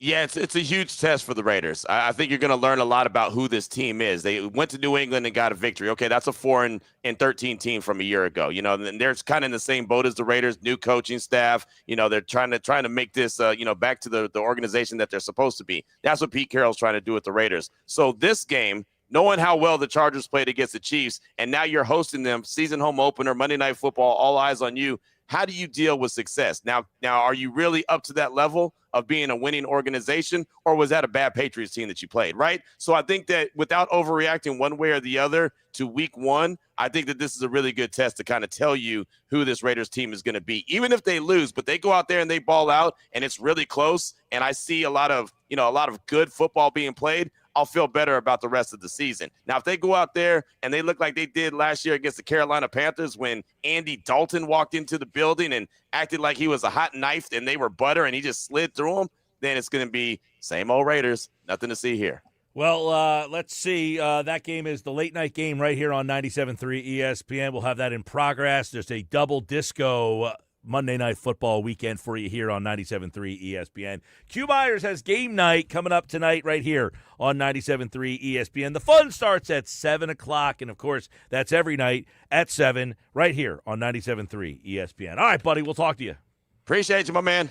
Yeah, man, we go around the league, back and forth we go. Q Myers, listen to game night right here on 97.3 ESPN. Don't forget, Thursday Night Football returns, and it's a good one. It is the Commanders and the Packers, and you can listen to that game on 97.3 ESPN. You're home for the NFL, and don't forget, Sundays, doubleheader football on our sister station, Rock 104.1. We got two good games over there this weekend, Steelers-Seahawks and Broncos-Colts. I'm really into that Broncos-Colts game. If the Colts can get to 2-0, very intrigued by that. Check out both those games on our sister station, Rock 104.1. Eagles football is on 97.3 ESPN. We got college all weekend. Georgia, Tennessee on Rock 104.1. Put that on your preset if you're a football fan. College football Saturday, Georgia, Tennessee. Over on 97.3 ESPN right here, it's the Backyard Brawl. Pitt in West Virginia, followed by Florida and LSU. Football is back, baby! And this hour of the show is brought to you by Broadlee's Plumbing, Heating, and Air Conditioning, your trusted source for heating and plumbing service and installation for generations. Call 609-390-3907, online broadlees.net. Ryan in Cape May Courthouse. Congratulations, Ryan. You are our latest qualifier for Eagles-Giants tickets. We want to send someone to see the game with a busload of Eagles fans. Listen for that sounder coming up in about a half an hour here on the Sports Bash. Hembo joins me to talk some Phillies baseball next.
All right, 3:31 on the Sports Bash Live, 97.3 ESPN. Phillies tonight.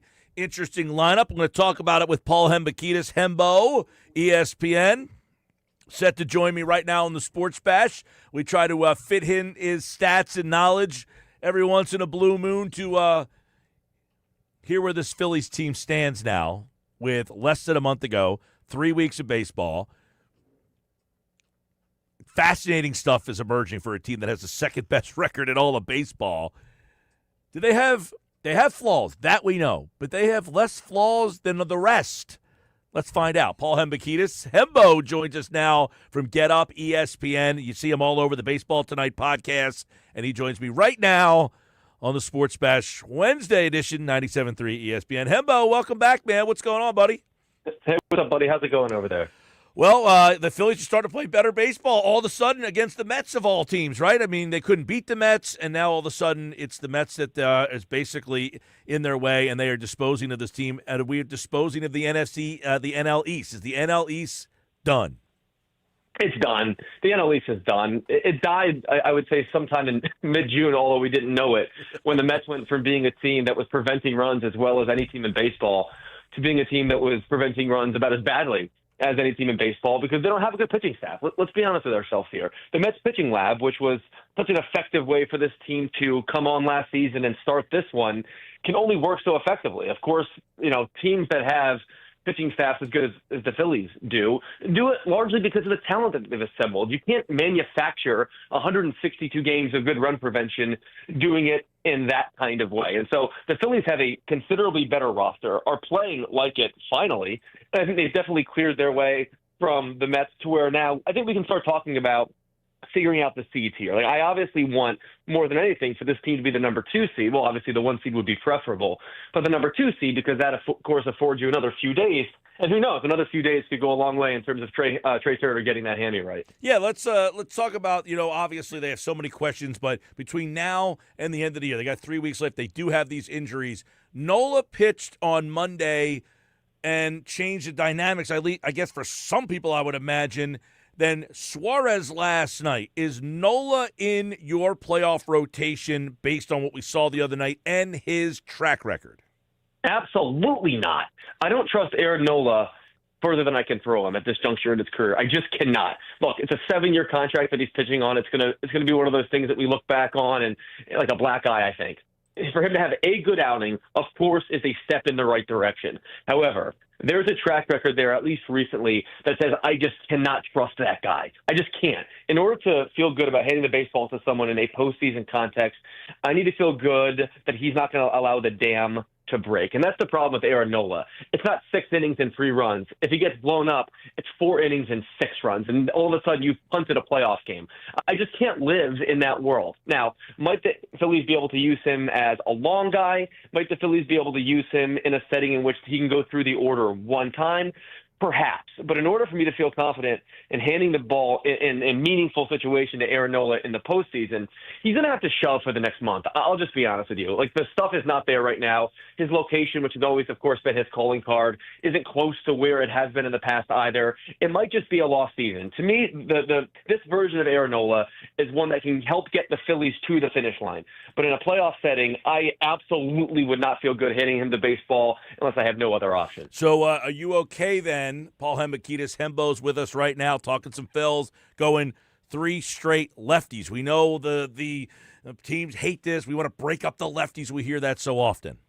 Yeah, that's a dumb guy opinion. Like, people that say you don't want a left-handed pitcher to throw 3 days in a row have to consider the context, and that's something that you and I can do exceedingly well. The context here is that the Phillies have 3 awesome lefties from different arm slots with different profiles. It doesn't much matter. If you're going lefty, lefty, lefty within the context of a game, the stats bear out that that's a bad strategy. But to go lefty, lefty, lefty, especially with the profile of Sanchez, Suarez, and Luzardo in back-to-back back-to-back games. That is not something I'm worried about at all. Now, if it were righties, I'd be more concerned because it's easier to hit righties than lefties on balance. There's a reason why teams chase lefty starters. It's for this moment. It's to be able to go lefty, lefty, lefty in a postseason series. I could not care less about any of that. Those are notions that apply in-game.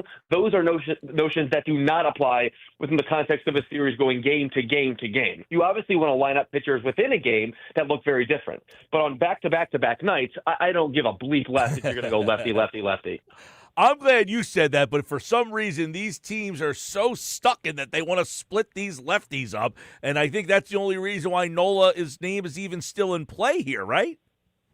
I suppose, but I mean, Nola's name's in play here is because he's Aaron Nola. Okay, because he's one of the most accomplished pitchers in the history of the Phillies. Because we root for him as hard as we root for anybody. I mean, Aaron Nola is one of ours. He's someone that was there through thick and thin, and for a long time, dude, it was really, really thin. And so we're dying for Aaron Nola, a 9-figure pitcher, to look like he did when the Phillies gave him the 9-figure contract, to be the Aaron Nola that shoved against St. Louis in the Wild Card Series and got the Phillies going back in 2022. That's what we want. We think that's in his bag. But that just looks like that he is right now. And that's not to say that he can't someday recapture that. But if you're going to tell me right now that you're going to feel good about handing him the baseball in a playoff series, dude, I just think you have another thing coming. In fact, I'd rather go if my back's up against the wall with a 2 times through the order on 3 days rest with a Suarez or a Luzardo or a Sanchez than I would handing the ball to Aaron Nola. I think the way in which they manage Nola's innings in the postseason is going to be fascinating because there could be a pretty significant disconnect between what that team wants, what the manager wants, and what the front office wants, which is very likely, or I think something approximately what I provided, since I'm a stats guy, a numbers guy, and the stuff numbers say that he's not close to the pitcher that you need to feel confident in that kind of contest. I think you're breaking up a lot of good points here. Do you have any anticipation, Hembo, for Walker Buehler's start? I don't. But was it a flyer worth taking? Sure. As far as I'm concerned, I was on the text chain with some buddies who were freaking out, saying this is the silliest thing the Phillies have done this year. There's no purpose. He's done, yada, yada, yada. But the question I asked in response is, what downside is there? Is there actually any downside to Walker Buehler wearing a minor league jersey and seeing if we can recapture some of his performance from last year in the playoffs? Absolutely not.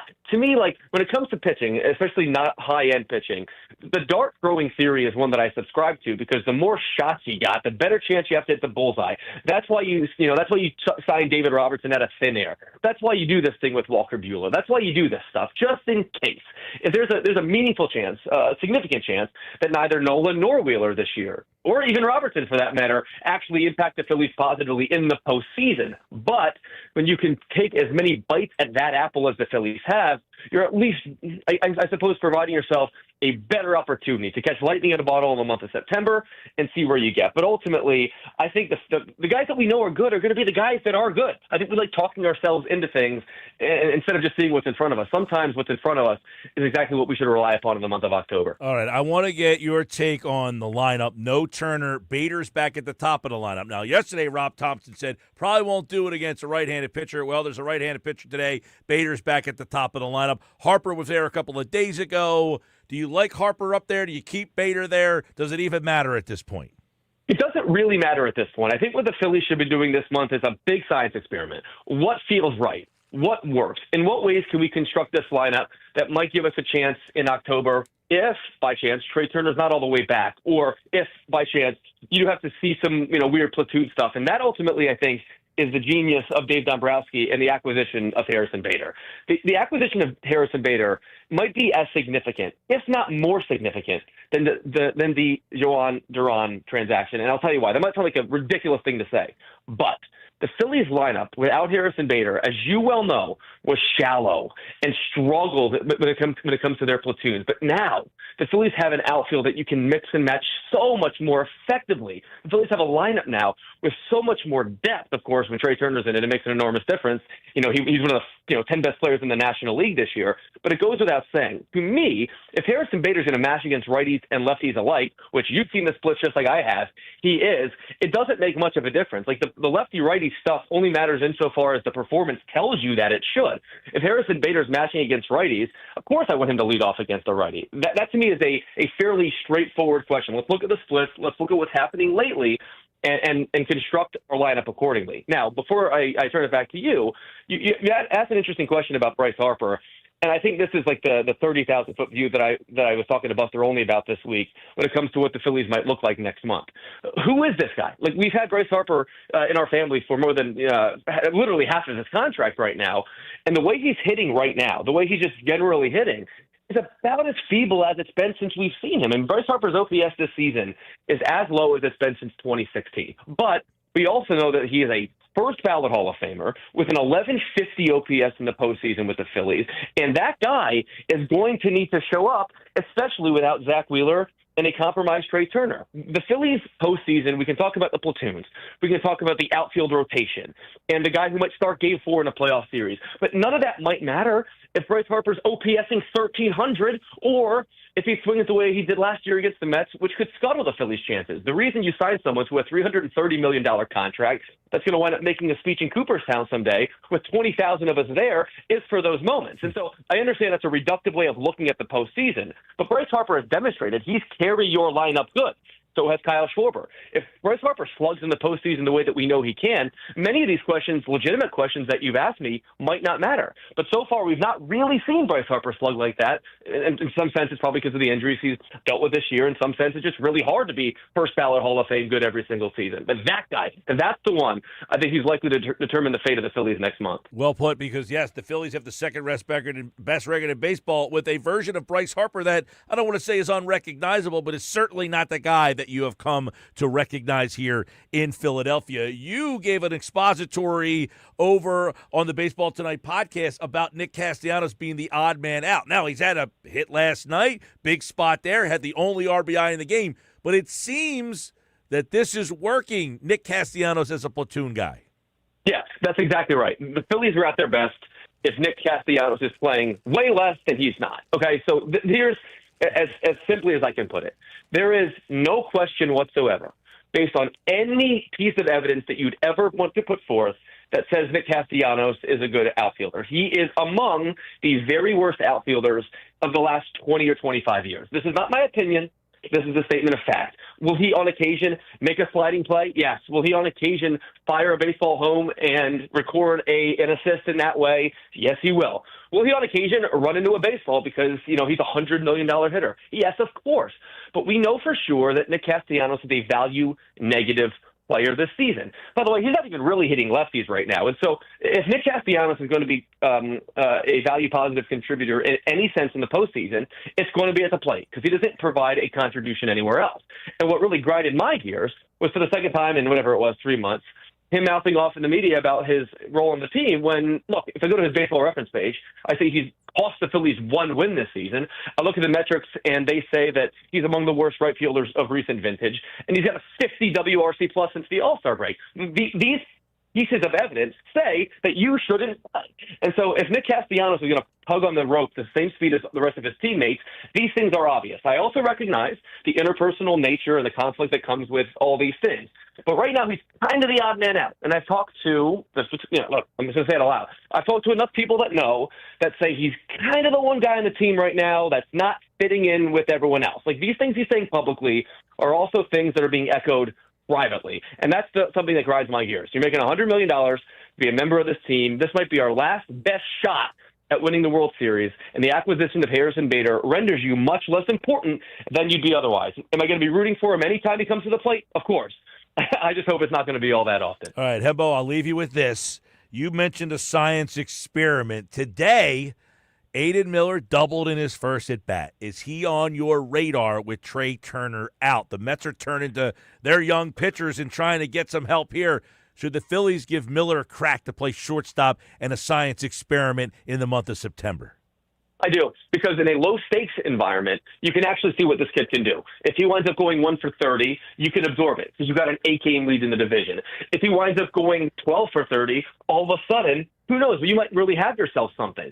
3 years ago, the Rangers did this exact thing with a ball player, as you know, by the name of Evan Carter. And Evan Carter comes up late in the season, hardly had any big league experience at all, and then goes nuclear in the postseason. It was a big reason why that team won the World Series, right? All this to say, if Aiden Miller can provide anything at the big league level, look, we know he has the tools, we know he has the prospect pedigree, he can run, he can field enough, and he's demonstrated a hit tool that's really admirable based on what I've seen so far. The swing and miss is improving. He's got plenty of juice, at least double juice. I think it's worth a shot. It doesn't do you any harm to at least give him a shot, because at least in the next 3 weeks, the Phillies are operating in a low-stakes environment. You're putting someone into a pennant race, yes, but regardless of how he performs, the outcome's probably not going to change. So that's a roundabout way of saying that I do believe that seeing what he can provide would be additive for this team down the stretch. All right, E equals MC squared on that science experiment. You and I agree. I'd play Miller, keep Sosa in that super utility. Actually play him at third while Bohm is out. Much better defense from Sosa than Kemp over there. Although Kemp did go yard last night. Phils and Mets, it's Sanchez and Holmes tonight. We'll have plenty more reaction. That was the reaction of Paul Hembekides Hembo right here on the Sports Bass Live on 97.3 ESPN. Check out the Baseball Tonight podcast. And don't forget the book, Got Your Legends. Him and Greeny put that out. Check that out for the summer, the post-summer beach reading for everybody out there down the shore. Hembo, we'll catch up soon, hopefully. Go, Phil. Yeah, man. All right. Sports Bats Live, 97.3 ESPN, the 97.3 ESPN free mobile app. Always like to catch up with Hembo. He's got a lot of energy. He's got a lot of energy. Very passionate breakdown of the Phillies. He did say low stakes adding Aiden Miller to the mix. I agree. He brought up a good example, too. We'll talk about that coming up a little bit later on. Scott Lauber will talk more Phillies with us tonight at 5 o'clock, live from Citizens Bank Park. When we come back, it's today's Unsportsmanlike Moment of the Day. Stick around.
This is a guy that has 13 penalties called on him, and he's got 6 unsportsmanlike flags. So how do you deter Jalen Carter from doing things of this nature on the football field that not only embarrass his team, but embarrass the entire league? I don't know that this is going to serve as a deterrent.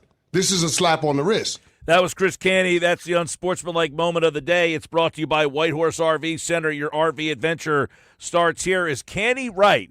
Did the Eagles do enough? Nick Sirianni said today, everything we do with any conversations or anything like that, again, I'll tell you guys again, I know I respect the job you guys have to do, but I'll always keep those conversations in-house. I'll continue to do that much like I had if I had a conversation with you and we worked together. Is Sirianni handling this the right way? He was followed up with Nick. I'm not asking about the conversation you might have had with him. I'm asking, he was shut down and cut off by Sirianni. He says, yeah, I answered it how I wanted to answer it. Are they doing Carter and the situation a disservice, or are they actually diffusing this better? What do we think?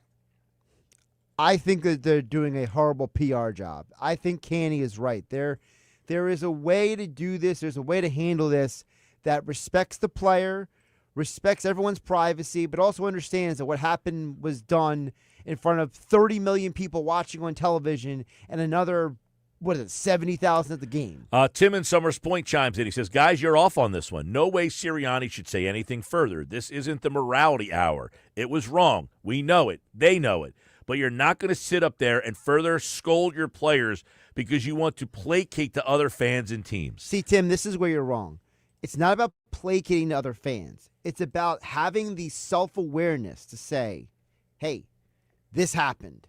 We are handling it. We're not going to tell you how we're handling it, but we're not going to ignore that you and everyone else is talking about it. The Eagles want to act like this should go away. I think the league is acting like they want it to go away as well. That is our unsportsmanlike moment of the day. Listen, tomorrow morning at 6 a.m. with Evan, Canny, and Michelle on Sportsmanlike on 97.3 ESPN. It's brought to you by Whitehorse RV Center. Your RV adventure starts here. Coming up, football at 4. Geoff Mosher, a couple of guys missing from Eagles practice today, including a key starter possibly being out on Sunday. We'll discuss coming up. Right now, I need caller 7, 609-573-3776. Caller 7 right now. Hit the lines. Caller 7. You have a chance to win tickets to see the Eagles-Giants Thursday night football game at MetLife Stadium with a bunch of Eagles fans. Transportation provided to and from the game. A full tailgate party. You must be present to win at Maynard's in Margate. Wednesday, September 24th, 9306 Amherst Avenue. Maynard's in Margate has all the football games on NFL Sunday, and we're going to be there Wednesday, September 24th, live from 2 to 6, and we'll have a pair of tickets to see the Eagles-Giants game. Caller 7, you have a shot to win those tickets, but you must be present to win. Caller 7 right now, 609-573-3776. More chances coming throughout the show. Keep listening.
Football at 4 powered by the Inside the Birds podcast, brought to you by the Fanatics Sportsbook at Ocean Casino Resort and the Gallery.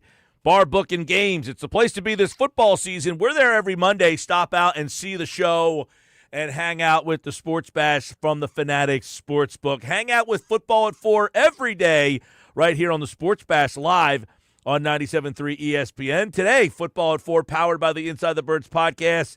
It's Geoff Mosher in the house today. We got plenty of Eagles to talk about as we turn the page from Dallas week to a Super Bowl rematch. Geoff Mosher, what's going on, bud? Mike, how are you? I'm always good. I'm always good talking to you. I feel like we always have good spirited football conversation here.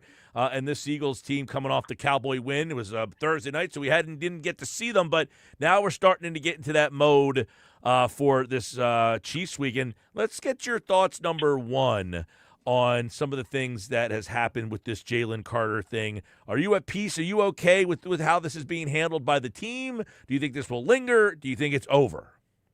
I think Nick Sirianni is trying to do the right thing and keeping it in-house, but also I don't see why he has to be so protective and coddling and not be able to talk about it in a constructive manner. I don't think answering some of the questions the way they were asked to him yesterday or today would be throwing Jalen Carter under the bus. And it sets a little bit of a bad precedent that he says he doesn't talk about in-house stuff, but he actually does plenty of times.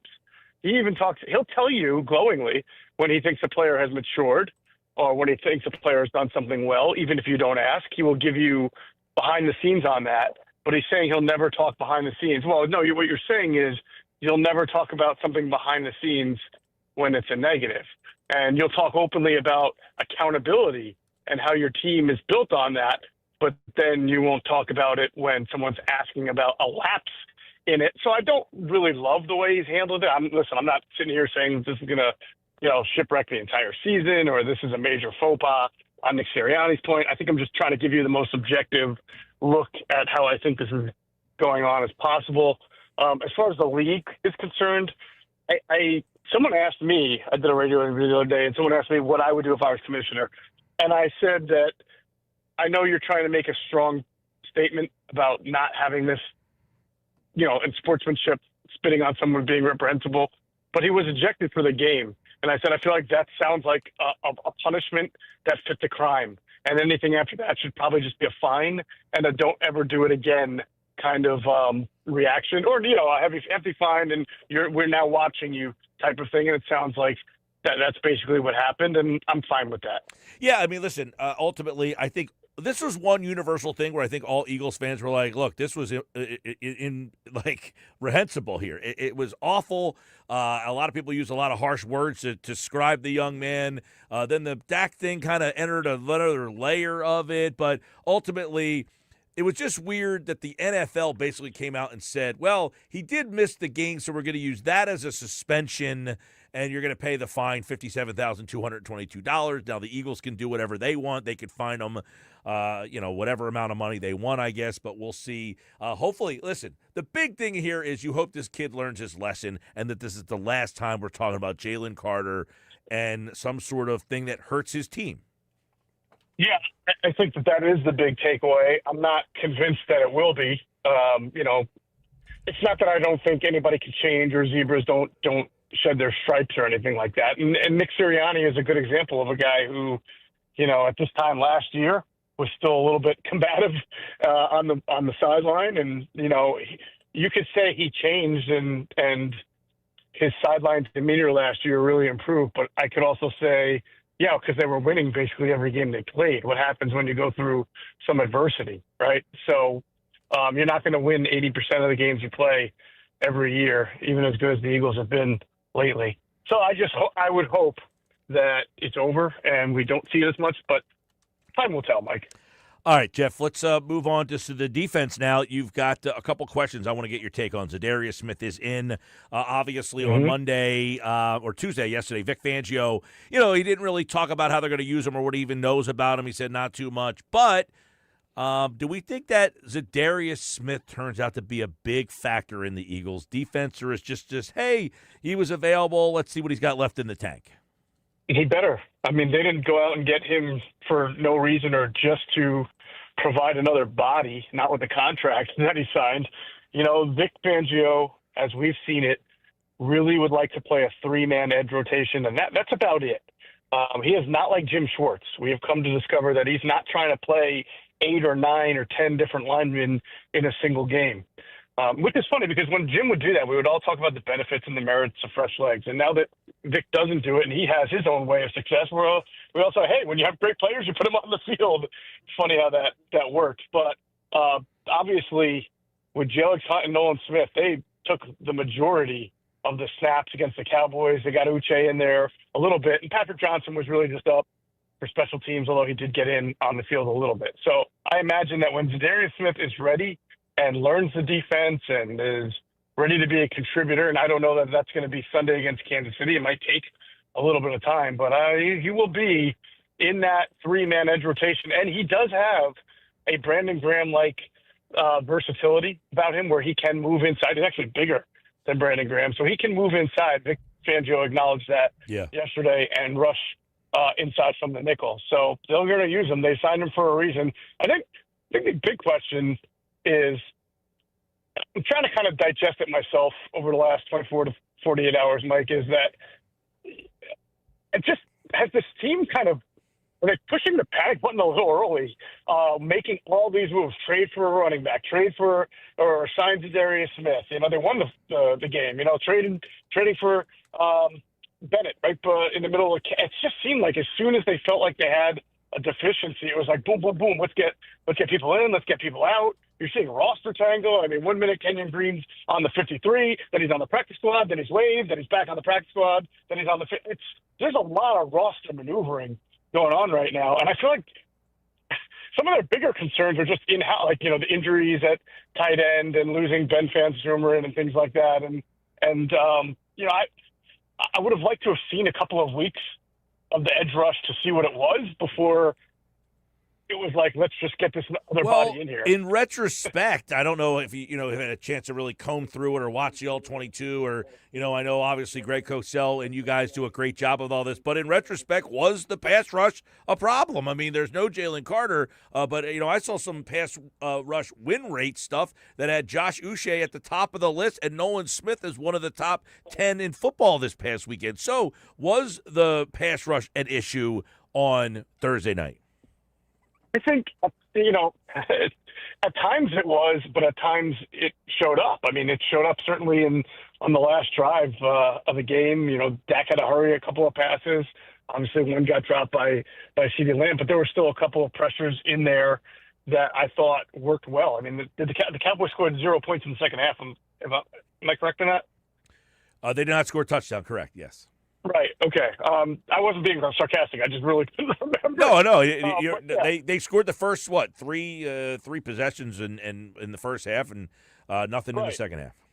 Yeah. So I think that you can't do that unless you do get a decent pass rush. Jordan Davis showed you a pass rush. Uche, I thought, played well. I didn't see as much from Nolan Smith, but I'm sure he had a couple. He did have a nice inside stunt where he beat the guard or the center actually. And got a rush in there. So, again, I didn't think it was so dismal and lacking in bodies that they had to immediately go out and get Zadarius Smith. But, I'm not Howie, and listen, I'm not questioning him. I'm just saying that it seems like over the last few weeks, a lot of bodies just in and out and in and out and in and out. And I wonder, are they just so concerned about the state of their organization and the state of developing young talent? I mean, look at Jalen Hunt and Nolan Smith last year. At the beginning of the year, they weren't making an impact. By the end of the year, they were.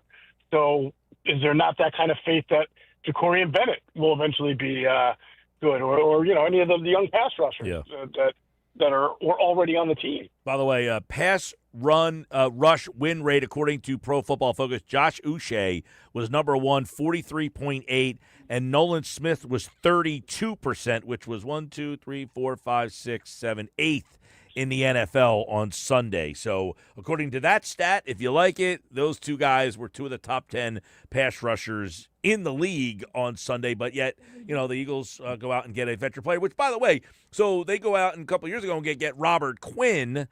in your mind, is this way different from that?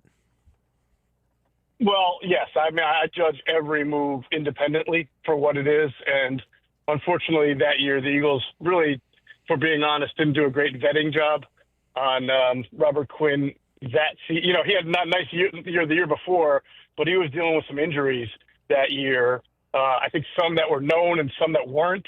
And by the time he got to the Eagles, I mean, we all saw it. He was not a guy who could make an impact. Shot fighter. Basically. But look, Mike, I mean, again, like to me, as we go into week 2 here, if Dallas Goedert, who's banged up, doesn't play, you're down Ben Van Sumeren, all right? You're down Johnny Wilson, who is a good blocker in your 11 personnel. When you like to go with 3 wide receivers and put Johnny Wilson as your third, what you do is you dictate the defense to come out and nickel, right? And then you run the ball with Johnny Wilson being much bigger and stronger than your average nickel corner because Johnny Wilson's 6'6", and he was a great blocker at Florida State. So that was an important part of what they did last year offensively in the run game. So now you're down those 2 guys. Now you may not have Goddard, and that puts Calcaterra in your number 1 tight end spot, and maybe Cam Latu here. They're talking about playing like a fullback tight end spot, but that's not. Is Cam Latu and Grant Calcaterra going to scare anybody? Absolutely not.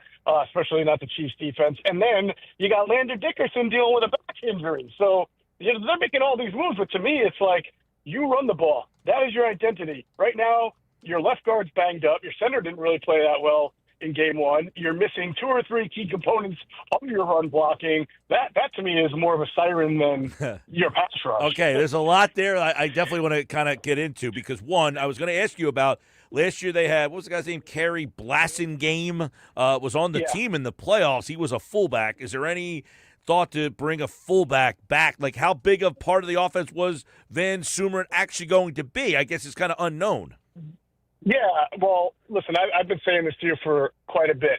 I feel, and I'm pretty secure in this feeling, that there was a plan for Van Sumeren that was beyond just get out there and block, which doesn't really matter. I mean, they have enough weapons, but I do think they wanted to use him in his great hands a little bit as a versatile fullback. But just take the blocking part of it. They want to be able to run the ball out of 22 personnel, 2 running backs, 2 wide receivers, and use Van Sumeren. He played it last year at times and did well. You know, there were a couple of blocks that we highlighted that sprung Saquon Barkley for some big runs, including a touchdown or 2. So they wanted that, and they worked all season to make him into a fullback, and now he's gone for the season, obviously with another injury. And you don't just pull fullbacks off the street all the time. So it was interesting to hear Kevin Patullo say yesterday, well, we have Cam Latu, who's basically been a tight end for his career. And then today, Latu comes to practice wearing number 38 instead of the tight end number that he was wearing before that. So it's almost like they're trying to advertise to everybody, hey, this guy's going to be used as a fullback. I watched every single one of Kylan Granson's snaps against the Cowboys. I believe he played 12. They used him interestingly. They used him as an H-back, kind of like off, almost on a fullback, a little bit of an offset tight end, a little bit of a detached tight end, and an inline tight end. So they tried with Van Sumeren out to use someone who's experienced like that because he played that with the Colts. But he is not a guy that you consider an expert blocker or is just going to step in right there and be an anchor in your run offense like you were hoping Van Sumeren could be whenever you were throwing a fullback on the field. What do we know about Dickerson? You brought him up. He was practicing today, so I guess that's a pretty good sign. But I guess you're going to be holding your breath with him for a couple of weeks at least. Yeah. I mean, it was a good sign. We all thought that he was going to be able to start and play in the season opener against Dallas, and then he did. And then, with the knee coming back from the meniscus, and then he limps off with a back injury. And the next thing you know, Brett Toph is in there. So I never doubt Landon Dickerson's ability to be ready and play in a game and be a warrior, and I really applaud it for him. But you cannot ignore the 2 knee surgeries now since the end of the Super Bowl and then throw in this back injury. He's a big guy. He's carrying a lot of weight, and I think that's problematic, and I question his ability to stay on the field. And I would say that the drop-off between Landon Dickerson and Brett Toast is pretty steep. Yeah. Big time. All right, Geoff Mosher, football at 4. Man, there's a lot you brought up to the table here in just the one answer, so we'll continue to What I do, Mike. we'll just continue to check off the stuff. One of the guys we didn't touch on, though, was Bigsby, Tank Bigsby. They make this trade a 5th and a 6th. So is he just a return man? Does he fill the Shipley role? Does that role go to Dylan? Listen, if you're trading 2 draft picks, and I get that a 5th and a 6th isn't, a whole lot of stock, but if you're trading 2 draft picks for a running back who is sunken down on another team's depth chart, right? 2 draft picks, then you've got some plans for that guy. You better, or else you should be fired, to be honest with you. But I don't think Howie's getting fired, and I don't think his plan was just to bring in Tank Bigsby as insurance. Or I've seen this all. Well, he returns kicks, and with the new dynamic kickoff rule, that's great. That is great, sure, because Will Shipley was a kick returner, and now he can do that too. But I have a hard time thinking that with the year that he had last year, which is pretty good, over 800 yards, yeah, he's not going to be a pretty significant part of the backup running back options and offense there. And then probably I can't see where A.J. Dillon sort of fits in now, but he's still on the 53. But that's what I'm talking about with all these moves. It's like you wake up and, all of a sudden the Eagles have made 3 different moves and waived 3 guys and added 3 guys. So we'll just see what this does to the running back room. All right, so they bring Mike Hilton in for a workout. We talked about that on Monday's show, but yesterday Vic Fangio said that they would prefer to keep Cooper DeJean at nickel. So I guess that kind of diffuses bringing in a guy like Hilton, right? Well, I don't know, Mike, because, I really watched as Vic was answering that question. And he was asked that question in the summer. Would you move Cooper DeJean to the outside? And his answer was way more adamantly no. He's like, no, I need a really good nickel. That's where we want him. And when he was asked it yesterday, there was a pause. And then there was an And then there was we prefer to keep him in the nickel. And I thought prefer was doing a lot of work in that response. And I know he prefers to keep him in nickel. I know that the organization wants him to play nickel, but the organization also doesn't want every wide receiver each week, burning the outside corner opposite Quinyon Mitchell for 100-something yards and being fortunate that the wide receiver doesn't drop 4 passes. So if they don't have an answer, and if Jacorian Bennett isn't that guy, and I think he'll still get the shot first to see if he's that guy, if Adoree Jackson isn't, then I think they have to strongly consider bringing in a veteran nickel, good, and Hilton has been, to move Cooper outside. Well, he did say Adoree Jackson right now. Does that mean on Tuesday or Sunday? Well, I think he's going to be the starter on Sunday. Okay, because I agree with you that Jacorian Bennett, I think, will be there at some point, even if it's the second half of Sunday afternoon's game. Yeah, like Vic's not an extremely patient guy, but he's also not knee-jerk, right? He does everything deliberately. So, all right, well, let me ask you this question.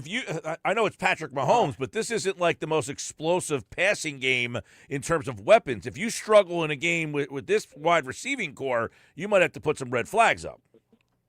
You certainly will. Especially, I believe, week 3 is Tampa Bay, is it not? No, Rams and then Tampa. Right, Ram. Well, to pick your poison as far as having a really good wide receiver duo, because both of those teams have them. I'm sure you saw the Emeka Egbuka highlights from Tampa Bay. And it's why this game is very important. These are 2 games after that. These 2 teams, you struggled against Tampa, and the Rams desperately want some, they want to show everybody that they're right there with you, and they were there till the last minute in that game in January. You almost need to get this game. Do you feel that way? I think it's important. Individually for Adoree Jackson, you don't have Rashee Rice to worry about. It looks like Xavier Worthy is going to be out with the dislocated shoulder. We're talking Marquise Brown, we're talking Tyquan Thornton and Juju Smith-Schuster.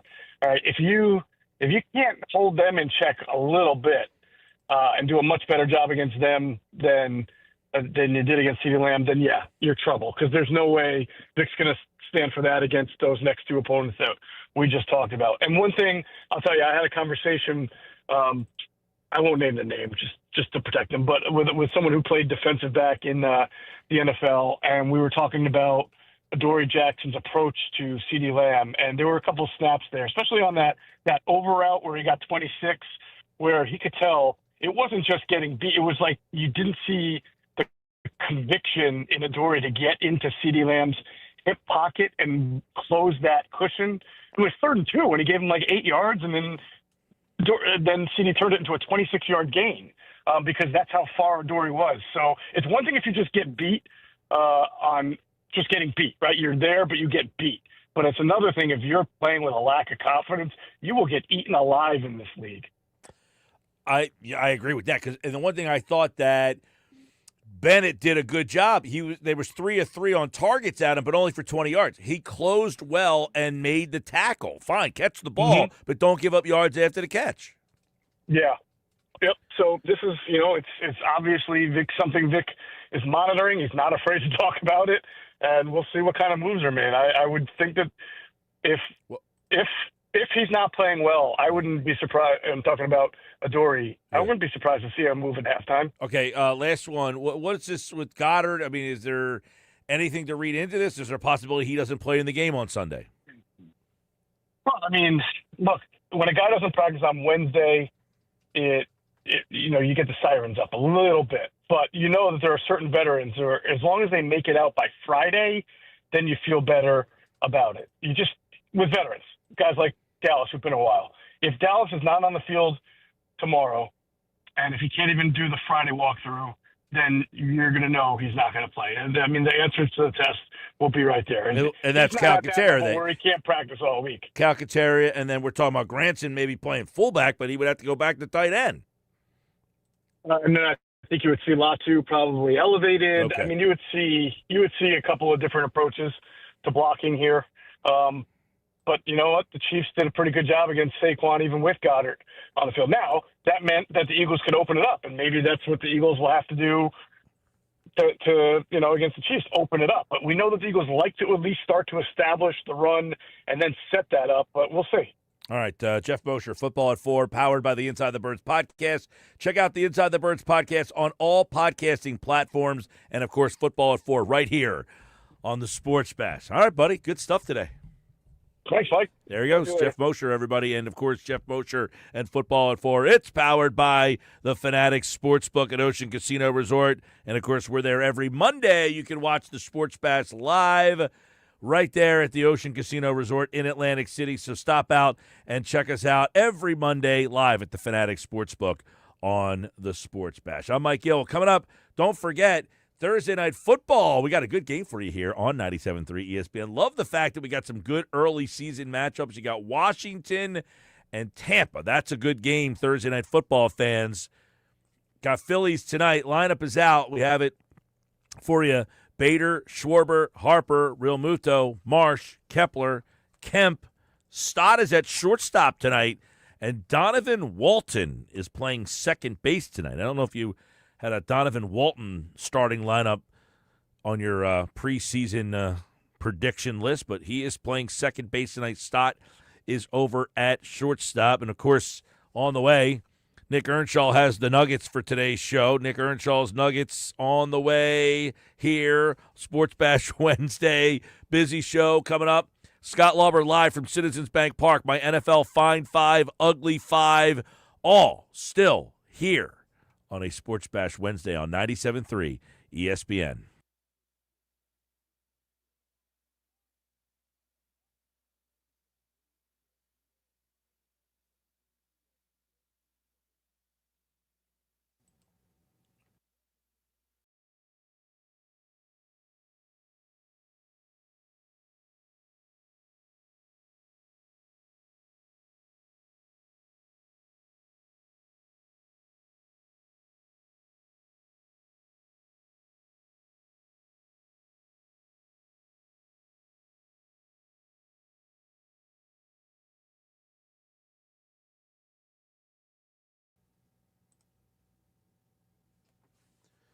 All right, well,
All right, welcome back. Sports Bash Live, 97.3 ESPN.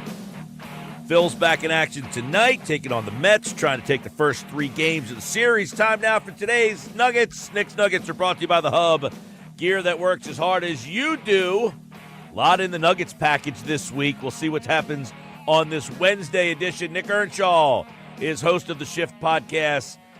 He is the producer of the Locker Room Weekends on 97.3 ESPN. He joins us again for today's edition of Nick's Nuggets on the Sports Bash Wednesday. What's going on, Nick? It's a gloomy Wednesday out there. But however, the Phillies are taking the first games in this series against the New York Mets. And listen, they've done it in a incredible fashion, especially last night. We'll start with the man, the myth, the legend himself, who really didn't want to be bothered after the game with Rob Thompson's speech. He didn't like all the focus being on him, and that is Kyle Schwarber hitting home run number 50 last night. I mean, what a season he has had. Now, listen, he has struggled since that 4 home run game. It's taken him a little while to get that 50th home run, but he is just the second player in Phillies franchise history to hit at least 50 home runs in a season. The other being Ryan Howard for 58 home runs.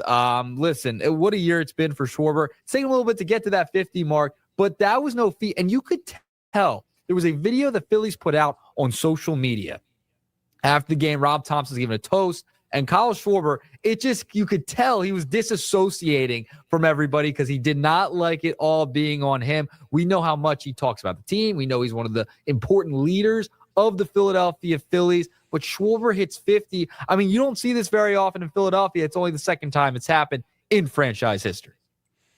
Well, yeah, he's a humble guy. He doesn't like to talk about himself. He doesn't want to be the center of attention, but obviously he's one of only 34 guys to ever hit 50 home runs in a season. He's only the second Philly to ever do it, 58 from Ryan Howard. So, yeah, he doesn't want to be the center of attention. We know that. But Rob Thompson last night, giving him the toast, also gave a toast to Bryson Stott for his 500th big league hit last night. I mean, he's letting people know, hey, you get 500 hits in the big league. That might seem small, but you're getting recognized for it. And you saw everybody in there was all out of attention at Thompson, listening to him, and they all had look like a little wine or something in the champagne, glasses there, champagne or something. 50 home runs. Oh, what a night at the ballpark! I mean, the place. What is amazing to me? You watch baseball all over the place. These September games.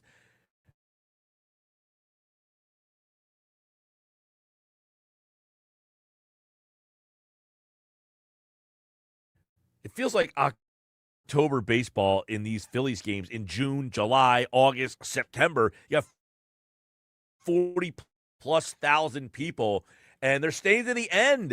Like, if you don't stay to watch, you missed that moment last night. And that thing, what's funny? All these Schwarber home runs, you've got Schwarberian blasts and, second deckers.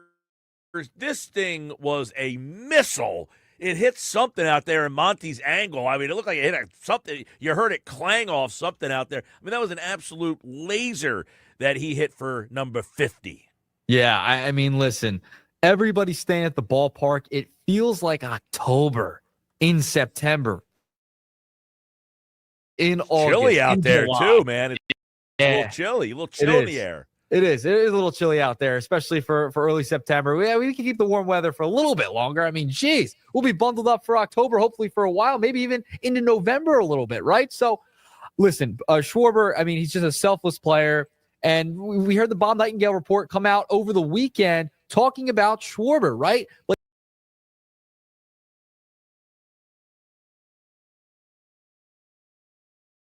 that the Phillies are not going to be outbid for Kyle Schwarber. There's no way they're going to let him walk. And Nightingale reports it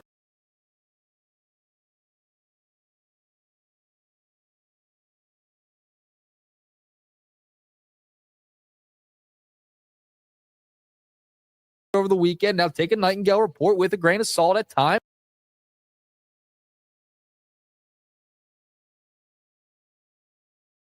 Right? But I think the Phillies recognize what they have in Schwarber. Now, he's going to head into his mid-30s. They know there could be a decline on the horizon, but that's a guy who's too important to the clubhouse to let walk out. Yes, on the field, he's hitting the baseball, hitting 50 home runs, great, but they recognize a guy who's the first player in Major League history to have a 4-homer game and 50 home runs in a season, as well as be a selfless leader and disassociate when his managers toasted champagne to him after the game for hitting 50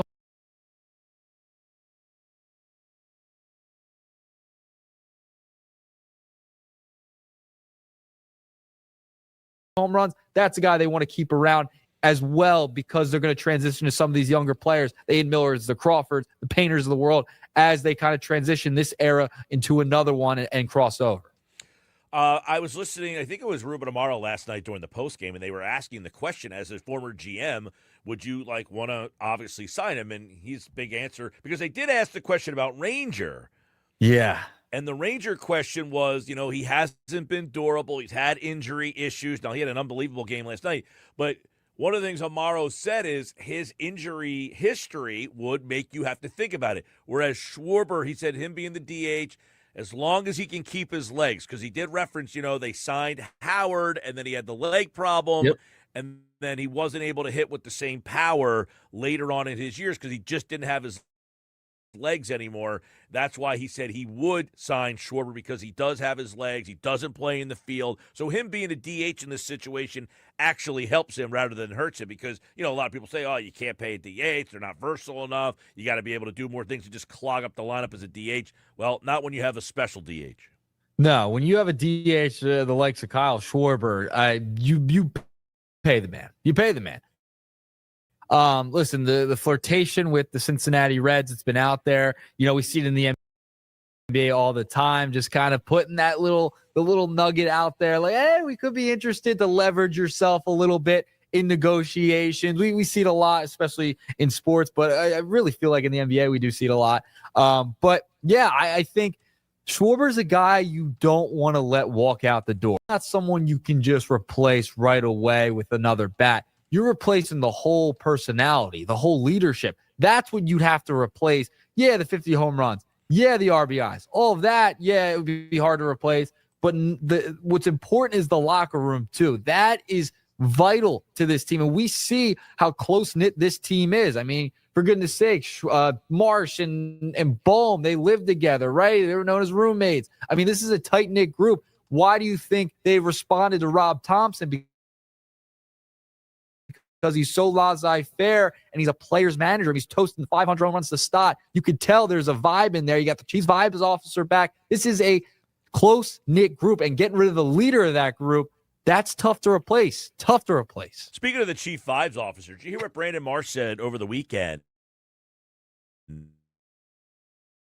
He said when he went to AAA and he talked to Stubbies. He said Stubbs kind of got my head back on straight, kind of got me refocused on everything. So when I heard that, I'm thinking to myself, wow, do you have to put Stubbs on the postseason roster? Like, is he one of those guys, that you have to make sure is there for the ride for these guys who, hey, because the backup catcher doesn't really play in the playoffs. So having Marchand there, who might be a better, now he is a switch hitter, so you would have a guy who can hit lefty and righty, but how many times are you using the backup catcher as a pinch hitter? Really never. So would you rather it just be a vibes guy or a guy who might be slight? Because I do think Marchand is definitively a better thrower. And Stubbs is a pretty good thrower, by the way. It's not like all three of the guys are pretty good, but Marchand's probably better than Stubbs is in that aspect. But in the playoffs, he would never play unless JT got hurt. And in the event that JT got hurt, you would probably want Marchand over Stubbs. But as a guy who's never going to play, probably go Stubbs over Marchand. You know what? I'm glad you brought this up. I totally forgot about this. Yeah, Marsh after the game talked about how Stubbs really talked him into what he was doing wrong and helped him be better at the dish, right? Like, he kind of coached him up a little bit down in AAA when he went down for those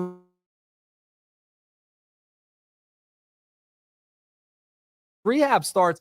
So that, put on the overalls in the clubhouse and you'll go nuts when they win series.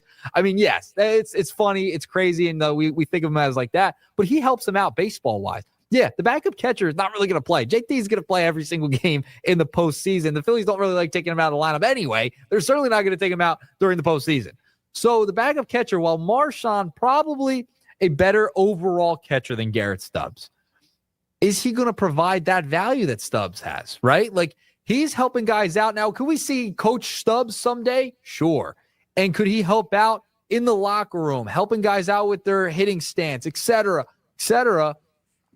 I mean, I would probably rather go with the vibes guy, honestly. And it's not just about the vibes. He's helping them in a way to make them better ball players. Like, he's coaching them up a little bit. I mean, he's essentially a player coach, an extra guy in the clubhouse that you have there. So, I mean, honestly, I prefer to have that guy. As good as Marchand has been, he's come up with some big hits at times. He's a switch hitter, can throw the ball well.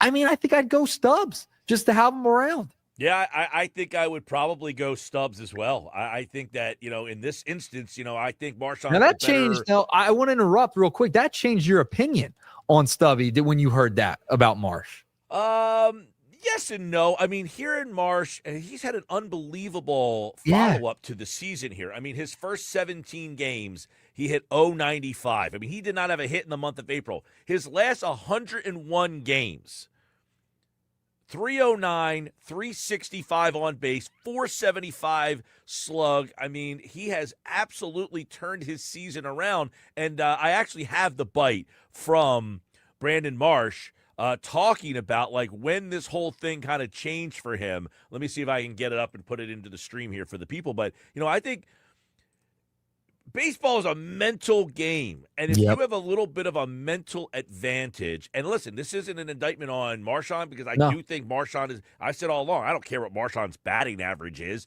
That's insignificant when you're talking about how little he plays. But I think he is a better player than Stubbs is. But here is what Brandon Marsh had to say about Stubbs' role. Success and failure, anybody in particular give you advice that really sticks with you? I know it's going to sound, I know everyone talks about this guy in a lot of good ways, but Stubby, man, when I went down to Lehigh for those rehab games, he really just got my head back in the game. He leveled me out. And that's what guys like that do.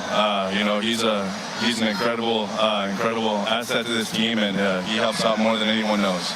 That right there kind of makes you feel like the players want him around. And if that's what the players want, it's going to make them feel more confident. I think I got to say, you got to go Stubbs.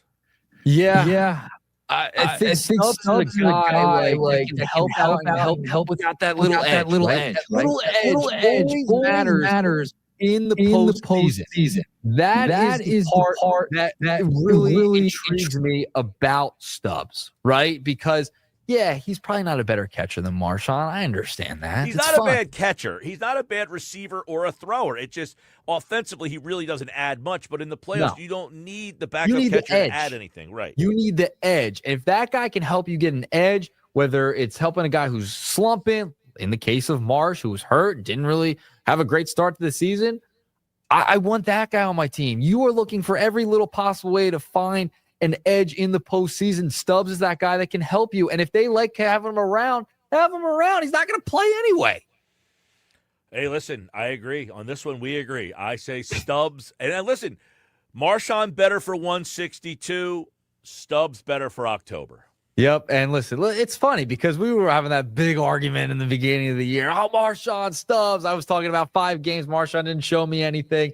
And look at this. We can come together on the Stubbs and Marchand conversation towards the end of the year because Stubby, hey, he's a chief vibes officer. I mean, you need that guy sometimes. Sometimes that guy's a big part of the team too. Yeah. Well, listen. Again, it has to do with playing time. You're not expecting any playing time for the backup catcher. Now, if JT were to get hurt in the playoffs, I'd rather Marchand be the guy who takes over. I agree. Instead of Stubbs. Yep. All right. That was a fun bonus nugget there. I want to get to Ranger a little bit too. He had a great night again. And our buddy Josh Henning, giving me a little nugget as well. In his last 5 starts, Ranger has an ERA under 1 at .88. He has been ridiculous as of late. So, listen, Ranger, I am feeling very confident in him. You know, we felt a little confident in Nola after his start the other night, but Rangers really turned the tide, especially since Zach Wheeler went down. As soon as Zach kind of went down, Ranger, it feels like, has elevated himself. He set a new career high with 12 strikeouts last night. It was unbelievable. By the way, the umpire gave him a couple. I'll give him that. You know, the umpire was not great last night. Gave him a couple of gimmies there in the strike zone, but nonetheless, 12 strikeouts. He's been much better as of late, but he really elevated himself since that Zach Wheeler injury. He has, and last night and his last couple starts, I mean, double-digit strikeouts, pinpoint accuracy. They talked about it during the post game, and I love the conversation. Is you don't have to throw 98 miles an hour to be successful. The question will be with Ranger is, what is his value on the open market? Is there a team out there that is going to say you're a number one or you're a number two? I don't know. This is going to be we're all looking at Schwarber. Then you have Real Muto. Harrison Bader, by the way, 3 hits again last night. I mean, this guy has been unbelievable. But Ranger, he's a free agent, and they have to figure out, do we want to bring him back? How does the Zach Wheeler situation impact their decision there? You still have Taijuan Walker signed for $18 million again next season. So does that make you not able to afford what you would have to pay Ranger? Is there a team out there? I look at a team like Baltimore who's cheap and needs pitching. They don't want to pay an ace-like money, but they'll pay a guy like Ranger maybe a little bit more than maybe and make him their number one, even though he's probably a number two or number three. So I think the Phillies are going to have – this is going to be a very fascinating offseason for Ranger. But you had Nola last night, or 2 nights ago. You had Ranger last night. Now, all of a sudden, who pitches second? Who's number two? I think it's Ranger. I think it's Ranger. I think you got to go Ranger, number two. Thompson said after the game, you know, the slow heartbeat, nothing phases him. That's the guy. If I get a Christopher Sanchez start and a win, that's the guy I want to pitch game 2 and give me a 2-0 lead, more so than right now, Luzardo or Nola. So you're going to go, all right, so let's say they go into the division series. You're going Sanchez, Ranger, then Nola or Luzardo. Yeah, right now, I think it's a battle for 3 between Luzardo, Nola, maybe Walker Buehler. If he dazzles, which I'm not expecting, but if he does, you know, what if he's like Michael Lorenzen and comes out and twirls a no-no? You know, Lorenzen's pitching on Friday night against Walker Buehler at Citizens Bank Park. But what if he comes out there and dazzles, then follows it up with another start? This is one of the best big-game pitchers in modern history is Walker Buehler. He got the last out of the World Series last year. He pitched a gem in, I think it was Game 5 against the Yankees last year. He got the win in that game. But to me, it's Christopher Sanchez, Ranger Suarez, lock the key, toss it away, and now everybody's battling for Game 3. So you wouldn't be upset if they go lefty back-to-back in Game 1 and Game 2. That's not bothering you. Especially if you face the Dodgers, who are more susceptible against left-handed pitching. You got Ohtani, you got Freddie Freeman. So against the Dodgers, that's a team where having the lefties is advantageous to you. That's a team that has their best hitters are left-handed. So against the Dodgers, I go lefty-lefty, and I might go lefty-lefty-lefty against the Dodgers if that's who you play. Now, right now, there's a good possibility you would play the Dodgers because they are the third team. You're number 2. They would play the wild card team, and if they win that wild card matchup, they're going to play Philadelphia in the division round. It'll be Phillies-Dodgers, and, of course, we're going to see the Phillies and Dodgers play against each other next week. But right now, obviously the Mets are 9 back. The division is pretty much over at this stage of the game. But in that wild card, the Mets are only up 2. If the Phillies can sweep the Mets, you might get the Mets out of the playoffs altogether. They're only up 2 on the Giants. They're up 3 on the Reds. Yep, you could knock them out, which would be really nice. And by the way, I forgot. When I went to Fenway Park this year, saw Walker Buehler start, one of his better starts during the year back in June, which is hilarious to me. I just remembered that. I believe it was in like June 10th or 11th, something around those lines. It was against Tampa Bay. It was one of his better starts this year. He has struggled. He has struggled mightily this year. That's why he's not on Boston anymore. But if you can get something out of him, I mean, that would be amazing. But I think you're right. I'm kind of with you on the back-to-back lefties thing. I think it's going to be Nola anyway, third starter, no matter what. But I don't mind piggybacking the lefties. And you bring up a great point there. The Dodgers are more susceptible to lefties based upon what their lineup structure is. So I'm okay with going Sanchez Ranger, and they've both been dominant. So who cares? I'm fine with going lefty-lefty. And then if you can get Nola to continue to be and pitch the way he's been pitching, you're in good shape heading into the postseason. Yeah, I mean, they're two of their best hitters. You got Freeman. You've also got, obviously, Ohtani. They're left-hander hitters. They got a couple other. Muncy hits left-handed. Who else is on that team to hit? Kim, I think, hits left-handed. So you got but the two guys, Ohtani and Freeman, both hitting left-handed. Muncy too. The fact that he's a left-handed hitter, Conforto, I think is he hits lefty as well. So yeah, there's a couple of key lefties on that team. Yeah, it's gonna be fascinating. All right, Mike, that's a 3-pack for you on this Wednesday afternoon. All right, the Nuggets, of course. By the way, surprised no Joel Embiid nugget. I know. You gave me a Ben Simmons nugget yesterday. No Joel Embiid nugget. Had it on the list. We ran out of time. That's, sometimes some nuggets I got to save. I got to save the nuggets. We put it in the fridge. We bring it out tomorrow. Well, that one's a little, if I do a McDonald's nugget, which I haven't had a McDonald's nugget in quite some time, but the spicy mustard is one of the all-time great sauces. I'm a big Chick-fil-A sauce guy. That's a good one. Chick-fil-A sauce, but I'm talking, I think if you're putting the hierarchy of nuggets, what's the best fast food nugget? I think you got to go McDonald's, no?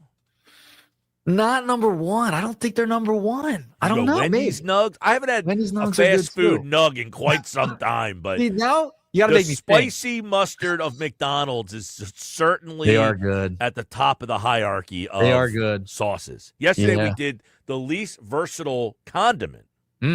What's the best sauce for the nuggets? It's got to be the McDonald's spicy mustard.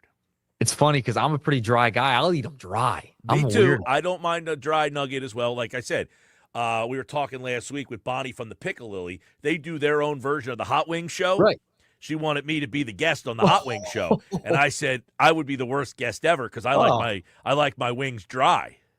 Yeah, I'd be pretty bad too. I try it though. They'd have to give me flats though. Flats only for that one. By the way, yes, check out the video of Joel Embiid. The Sixers dropped a little in the lab video of Joel Embiid. Are we over like Sixer videos stuff? Are we so scarred by that stuff? But this is from the team. It's from the team. They took a page out of Ben's book, but it's from the team. Right. It's not a Joel Embiid doing it himself. The team actually tweeted out the video of Embiid working out yesterday. I guess it was yesterday. I don't know when it was, but no knee brace and a much trimmer, slimmer looking Embiid.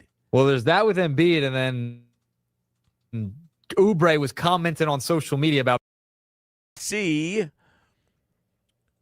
Eagles play the Giants at MetLife Stadium.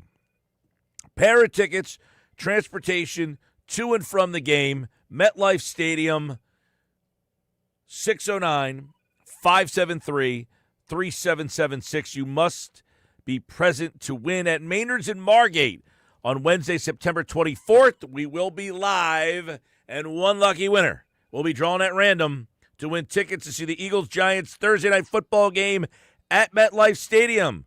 But got to be caller 7, and you must be present to win.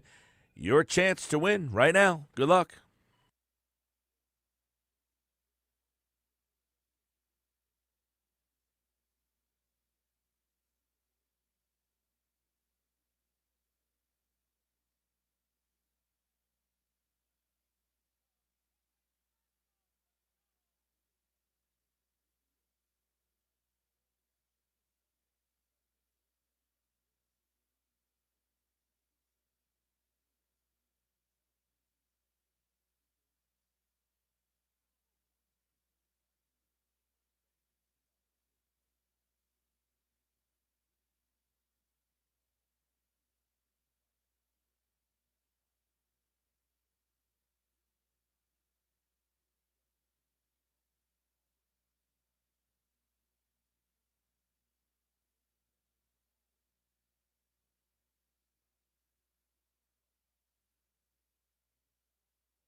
5 o'clock hour, Sports Bash Live. We're going to go up to Citizens Bank Park in just a couple of minutes. Scott Lauber from the Philadelphia Inquirer set to join us. Update on the Phils, insight on them. They get ready to start Game 3 of the series against the New York Mets. That game will be the third game, and then tomorrow is a national game. Will be the fourth game of the series. So it's a 4-game series against the Mets. And, of course, Scott Lauber will join us in just a couple of moments. Before he does, I want to congratulate Dan, who, according to my notes, is from Media, PA, but he has a beach house in Margate. He's down the shore, and apparently his wife put his name in. So, Dan and your wife will see you at Maynard's in Margate. Congratulations to you. Dan and Kim. Say hello, Dan and Kim, when we see you at Maynard's on Wednesday. I would love for them to walk up to the Sports Bash with Mike Gill and say, "We're Dan and Kim from Media, PA." Well, I mean, normally when we are at Maynard's now, it'll probably be packed in there on Wednesday to come out and see the show. Someone's going to win tickets. Dan and Kim possibly could win tickets to go see the Eagles play the Giants in that game. It's a full bus trip. It's all Eagles fans going on the bus trip. You'll ride up in the bus. Obviously, it's going to be a Thursday night game, so you'll get the ride up, you'll get the ride back. There's going to be a DJ and food and a tailgate party, the whole 9 yards. It's going to be a great trip. So if you guys are lucky enough to win those tickets, we'll see you out there on Wednesday. You have one more chance, maybe two. Keep listening for a opportunity to win those trips. By the way, Andrew Painter threw today, and Aiden Miller also had his first hit today with Lehigh Valley. He had a double to open up the game, or his first at bat, and he had a double for the Iron Pigs today, and probably the best pitching performance of the season for Aiden Miller. Through 5 innings, you mean had Andrew Painter? What did I say? You said Aiden Miller. Oh yes, You inverted them. Yeah, he had 5 scoreless innings, 3 hits, a couple singles, 3 singles, struck out 6. He had no walks in the game. So that's his probably best pitching performance of the whole year for Painter, who has been kind of a disappointment, I would guess you would say, right? That's fair. Oh, it's definitely fair. I mean, you get told in March that this guy could potentially be coming up in July, and you're thinking, okay, maybe they'll wait till after the trade deadline, and we haven't just not seen him, but the Phillies had to start, reeling back in the expectations of him coming up. They remember that was in June. Dombrowski started having those talks. Yeah, well, they said back in spring training it was going to be July-ish, and then it's never happened. I mean, we're in September now, and I don't think Painter's on their radar at all. Well, the fact they didn't call him up as part of the 2 main call-ups on September 1st, I think was the clearest sign, right? Yeah, absolutely. Well, I mean, they didn't call up prospects. They called up guys that could help them in the playoffs. They think anyway, obviously, or at least hit them to the playoff. Right, exactly. Having Stubbs here as the third catcher is kind of like the safe move, in a day where Marchand plays. Now you can use Real Muto as a pinch hitter because now you have the third catcher. Teams don't like to use the backup catcher. Or maybe you even put, if Real Muto's on a hot streak, maybe you put him at DH and put one of the guys at catcher. You always could do that as well. Yeah, I mean, it just gives you more options. That's right. The point why Stubbs is up here. And then the other, guy that was the Tim Meza. September call-up, right, is a left-handed pitcher in your bullpen who, quite frankly, probably will make the big league roster, I would imagine, the playoff roster, I should say, for them. Now, Phil, tonight, their lineup is interesting, okay?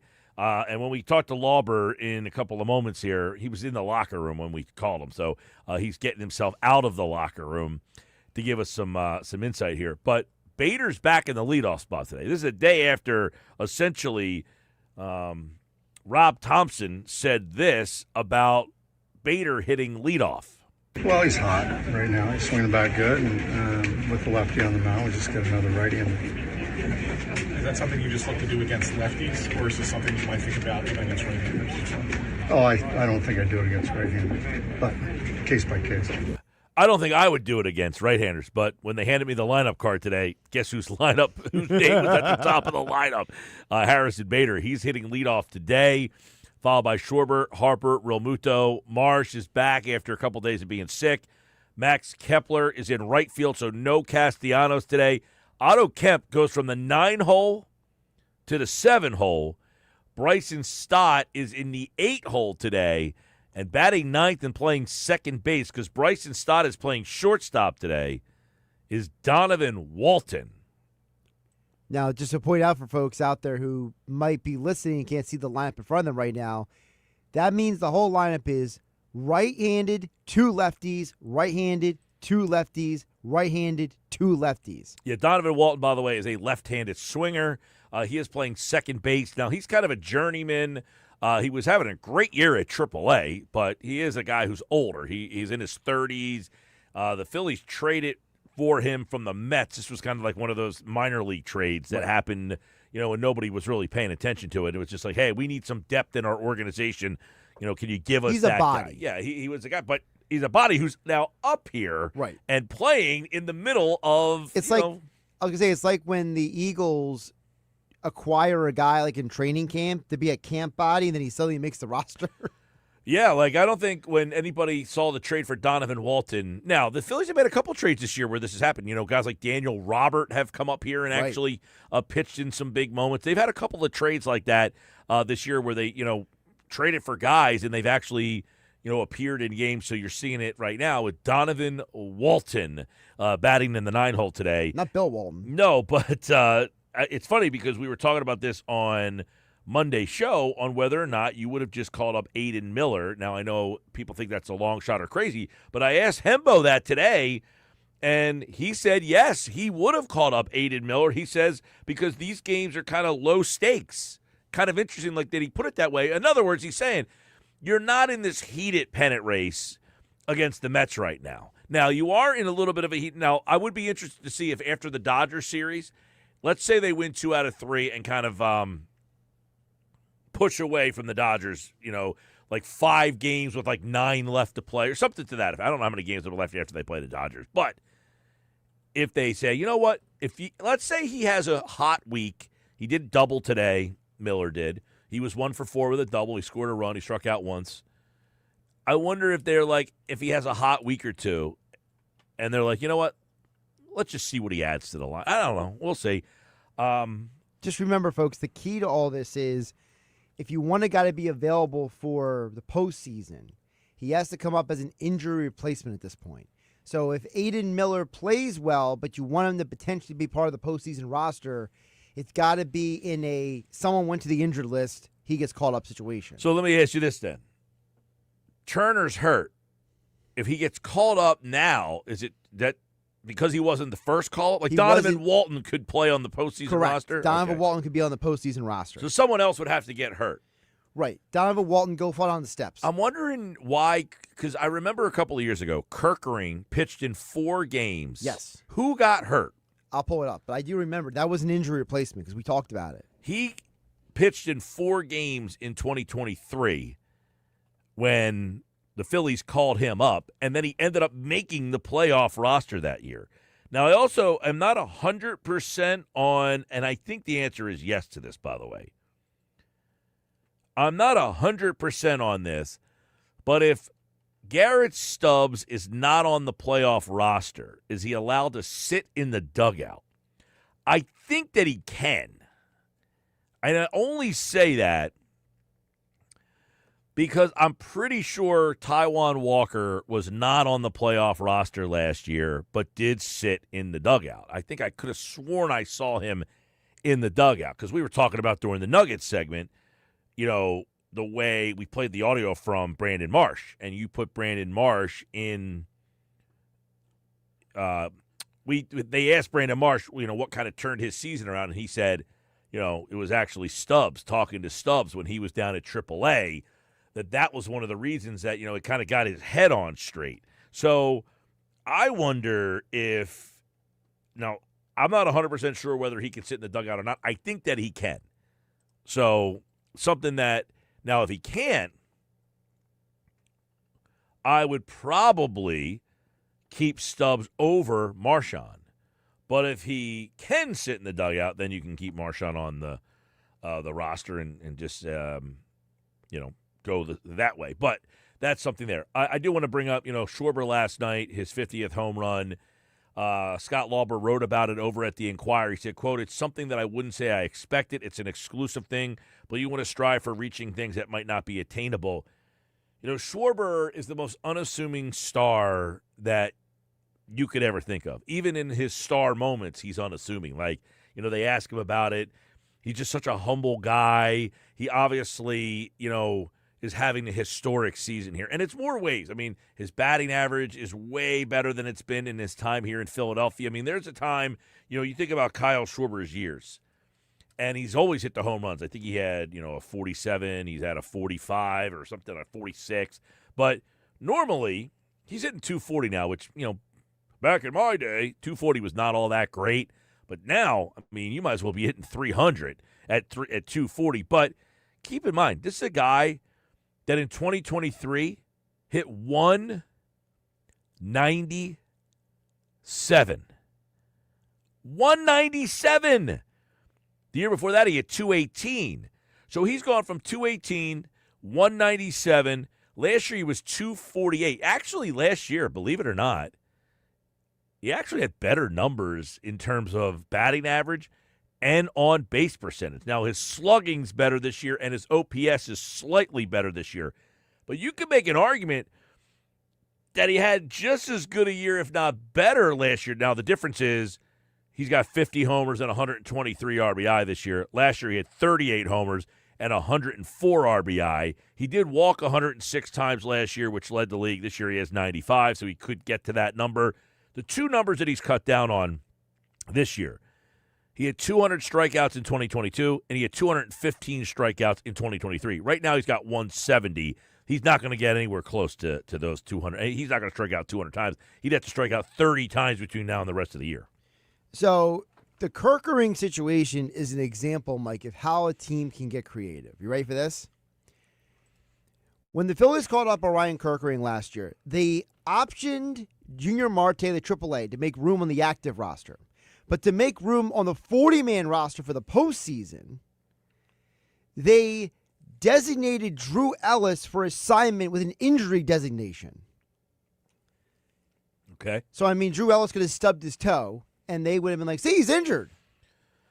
So they can get creative the rest of the way here, like Drew Walton here. Right. What's his name? Donovan Walton here. Not Larry Walker. No. Could essentially, quote unquote, get hurt if they wanted to do that. No, I don't know if they want to do that. A couple quickies. Matt in Delaware. Mike, this season from Schwarber makes you think back how good of a season that 58 home run season was. It's funny you say that, Matt. I was thinking about that last night as they were talking about, only the second player to do it in the Phillies history and only the 34th player to do it all the time.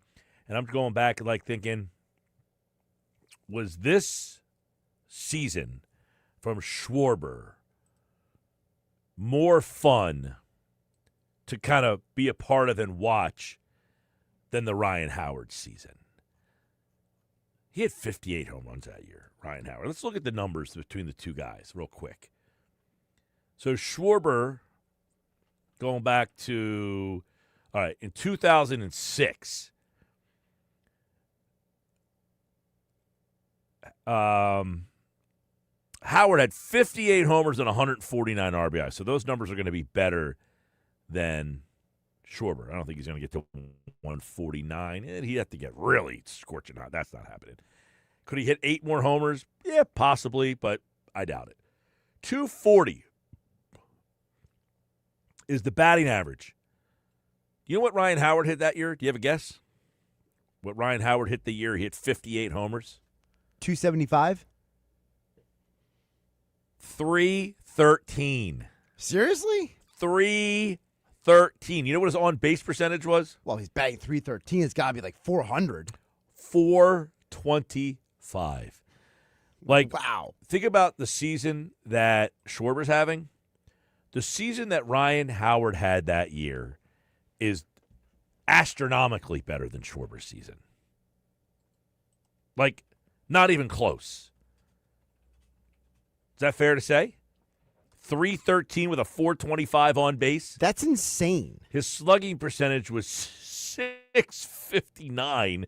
Right now, Schwarber's is 562. And the OPS is 926 for Schwarber, and for Howard, it's 1,084. So That's insane. Yeah, that season that he had, 313.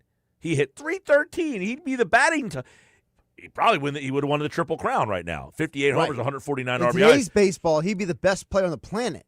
And, well, he won the MVP that year, so essentially he was the best player on the planet. But I'm just being compared to today's guys. yeah, no, if you hit 313, he would have led the league in hitting this year, and he led the league in homers and RBI. They hit 58 homers and 149 RBI. I think we look back at that year for Ryan Howard way differently now because we're watching this Schwarber thing and saying, like, we're looking at this Schwarber year right now, and we're saying this is like one of the all-time seasons, like, that we can recall, and it's not even close to the Howard season. I say it's not even close. I mean, that's being a little, like, overzealous, but 58 homers, 149 ribbies, 313 batting average, and a 425 on base was Ryan Howard in 2006. It's one of the best Phillies season. It's probably the best Phillies season of all time. Like, looking at this Schwarber season and comparing it to that season, the Howard season is, and not to mention he won the MVP. So he was the MVP, led the league in homers, led the league in ribbies, hit 313, 425 on base. Across the board, he had a better year than Schwarber did. So we already saw maybe the greatest Phillies season of all time. This is probably in the top 5, though, this Schwarber season that we're seeing right now. I was going to say with the Howard thing, I'm going through the 50 home run seasons. I'm trying to find how many guys had as good of a batting average as Ryan Howard did that year. Right now, the only guy I found is Barry Bonds. Yeah, I was going to say, most of the guys who hit 50-plus homers were not. I mean, Sammy did hit 308 in 98, so that's solid. 308, okay. But Bonds had a 325 batting average when he hit 73. For Howard to hit 313, by the way, is pretty crazy. Now, the next year he hit 268, then 251. He did hit 279 in 2009. Wow. So all of his batting averages are better than Schwarber's batting averages. But my point to start this off was, Schwarber went from 197 to where he is now at 240. So, and last year he had 248, by the way. And by the way, his on-base percentage last year is better than it is right now. Right. And by the way, don't forget about the thing with Schwarber is his numbers have gotten better every year since that year where he hit 198. So he's been getting better with plate discipline, making contact. You could argue that he would not have been a 50 home run hitter this year if he did not become a better all-around hitter. Well, I would also say the shift was in place, I think, during some of that 197 season. True. Yeah, and that really helped a lot of the left-handed hitters. Somebody asked the question, how does Ryan Howard's season compare to Ohtani's current season? So Ohtani right now is hitting 280 with 48 homers and 91 RBIs. It doesn't compare at all. Ryan Howard dwarfs him. I mean, now Ohtani's season last year, he hit 54 homers. Last year, Ohtani had a 310 batting average when he hit 54. So Howard was better. Ohtani had a 390 on base percentage. Howard was better. Ohtani had 130 RBI. Howard was better. And he had 58 homers, Howard, to Ohtani's 54. So you can make a case that Howard, well, not make a case. He was better across the board. Literally. The interesting part about that is Ohtani's WAR is 9.2 that season, last year. Ryan Howard's that year as the MVP of the league was 5.2. But remember, that's in part because Ohtani also had 59 steals. All right. The WAR number gets inflated when you have the steals and the runs added in. That's something that Hembo has talked about on 97.3 ESPN before. Hembo has talked about how one of the things that he loves and hates about WAR is the fact that he says it almost creates a situation where it values certain things a little bit too much. So Ryan Howard's 06 is better than Ohtani's best year. Correct. Except for the WAR stat. I'll also say Ryan Howard so far, I've been going through every 50 home run season. The only man who's had a better statistical year than Ryan Howard in a 50 home run season so far is Barry Bonds. Yeah, I did not realize how good of a season Howard had that year. Right? Well, it makes you wonder if he never tore his Achilles, what kind of rest of his career would have been. Well, after that year, his batting average dropped. I mean, he wasn't the same guy. The year he got hurt was 11, right? Yeah, the end of the Cardinals, yep. So he hit 253 that year with 33 homers and 116 So you're RBI. saying he was already regressing? Well, at that I mean, he point. went from 58 to 47 to 48 to 45, 31, 33. So, yeah, from 06 to 11, he was still a very good player, but he dropped from 58 down to 33 in that span, in that 5-year span. By the way, I've gone through about 11 guys. The 12th guy I finally found with exceptionally better numbers than Howard for the 50 home run season. Hank Greenberg in 1940. He had a 340 batting average and a 433 on base. He also had 150 RBI. Big year. He only played 148 games. Well, Howard's 06, just to put it in perspective for people out there watching that game last night, and Schwarber's 50. Just to put it in perspective for Ryan Howard, he had a better year, and you witnessed it, everybody. Most of the people listening right now, I'm going to imagine, witnessed the Howard year. But what I will say is probably didn't remember how historic and epic that year was. Because I certainly didn't remember. Like 58 homers you remember because that's the record. But the 149, the 313 batting average, the 425 on base, the 659 slug. And by the way, he led the league with 383 total bases. And he won the MVP. So I think we can say that Ryan Howard had the single greatest single season in Phillies baseball history, and that is a safe season. That while Schwarber is having a great season, historic season, it's not the most historic season. No, it's definitely not. And just the fact that Schwarber and Howard are the only guys that 50 or more home runs in a season in Phillies history kind of gives you an idea of what kind of conversation we're having. We're having that conversation, and we're also saying that Ryan Howard's best season is better than Shohei Ohtani's best season. Yeah, it's better than, again, I've gone through about 12 guys who have hit 50 home runs. There's only 2 guys with better numbers all time. Now, Mike Schmidt, who generally is thought to be the greatest Philly. Right. His best home run season is 48. His best RBI season is 121. So Howard beats him on both of those.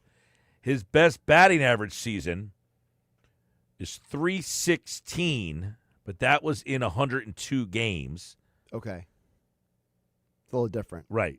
I mean, you can make an argument. Now, he won MVP back-to-back years, and, of course, he won 3 MVPs, but he won the MVP in both of those years where he hit 316. He won the MVP the year he only played 102 games. That's wild. He batted 316 with 31 homers and 91 ribbies, and that year he was the MVP. But the year before that was his 48-homer, 121 season RBI, and then he hit 286 with a 380 on base. Those numbers got dwarfed by Howard. So Schmidt's best year is not better than than Ryan Howard's best year.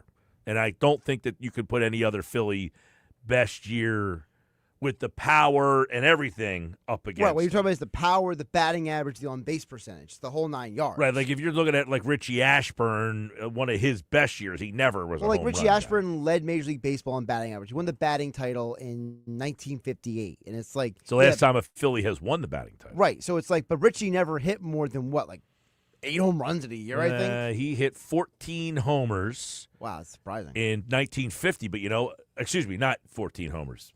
The most home runs he ever hit in a season was 7. I thought it was like 7 or 8, yeah. With the Mets, by the way, not with the Phillies. With the end of his career. His last season in baseball, he hit 7 homers. Good for him. I miss that guy. Sports Bash Live, 97.3 ESPN, the 97.3 ESPN free mobile app. All right, so apologize about Lauber. He got caught up in the Phillies clubhouse.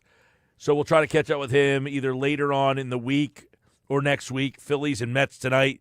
When we come back, it's this week's edition of the NFL Fine Five, Ugly Five. And that's next. This is the Sports Bash on 97.3 ESPN.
All right, 5:33. Phillies getting ready to take on the Mets, trying to kind of finish them off. If they can win this game tonight, the Mets would be 10 back in National League East play, but they are falling dangerously close to being out of the playoffs. They are 2 up in the wild card now as well. Scott Lauber is at Citizens Bank Park from the Philadelphia Inquirer. He joins us right now with a look at the Phillies getting ready for a game against the Mets here, Scott. And obviously, it was a special night at the ballpark last night. We saw a 50 home run night, but we were just talking about it before you jumped on here. You know, a historic night, 50 homers, only the second Philly to do it. But, man, I forgot how good that 06 Ryan Howard year was. The guy hit .313 that year. He would win the Triple Crown if he had those numbers this year. Yeah.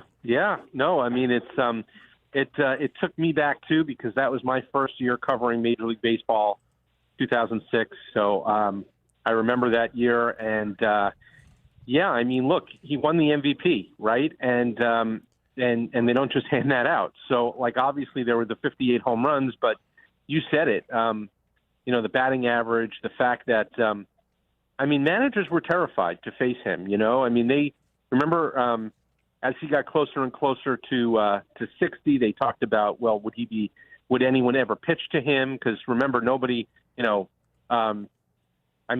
was close enough to Bonds in 73 that 61 was still a very magical number, right? And everybody said, well, 61's the real record, and, all of those things. So he sets the Phillies record, and then, as he gets closer and closer to 60, was he going to get pitched to? They were in a playoff race that year down to the end. So there was a lot going on, but he was also in his second year, right? Coming off a Rookie of the year before. And, he was for, those 4 or 5 years from 05 and then the MVP year in 06 and 07, 08, 09, really through 10, he was the premier power hitter in the sport. And, it wasn't just the power. So there was definitely, he hit for average.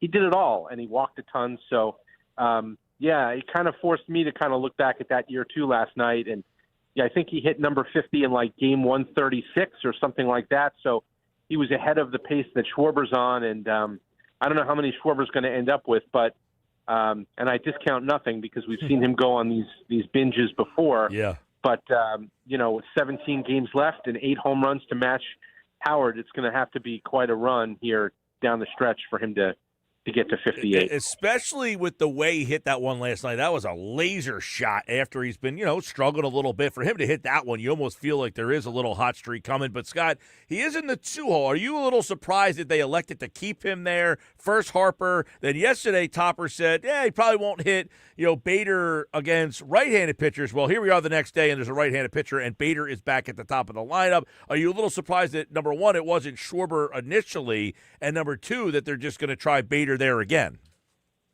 A little bit, but I guess you could theoretically go Schwarber lead off Harper too, and kind of keep them back to back as they've been. But I think I think they've gotten to a point where they like the idea of Schwarber hitting in the first inning with the potential of having a runner on base. And then you say, well, who's that guy going to be? Who's that leadoff guy going to be? And it certainly looked at the start of the week like it would be Harper against lefties and Bader against, or reverse that, Harper against righties and Bader against lefties. Bader gets, 3 hits last night in the home run, and I think Thompson's idea was stick with what's working, or stick with the guy who's hot up there, and really bring in some energy and some of that. So they're going to stick with it. But look, he did say that yesterday. Like, I don't see myself hitting Bader leadoff against a righty, and here we are tonight. And it could very easily be different the next time they face a righty. So I think they're very much going on a game by game basis, and that to me is okay. Like, this would be a bigger deal, who bats leadoff if Trey Turner was out for the year. But he's going to play again this year, so I think it's a question of, like, for 2 weeks, for 3 weeks, however long it is. Figure it out at the top of the order, and then who's going to be right back at the top when the playoffs begin. Yeah, I was wondering if they were going to go back to Schwarber, because whenever Turner has been out, Schwarber for that one day does go back to leadoff and tried Bader at number 2 to split those lefties up. But, hey, Bader's been scorching hot, Scott, and I want to kind of get the take from you on I don't know that anybody saw what he brings to the table. And I was just thinking about this last night. I'm like, my gosh, this guy replaced Rojas. I mean, both of them very good defensive players, but Bader is probably a more polished center fielder than even Rojas is. But the offense that he brings, where Rojas, you were just hoping, not very professional at bats. Bader, just an unbelievable upgrade from what Rojas brought to this team.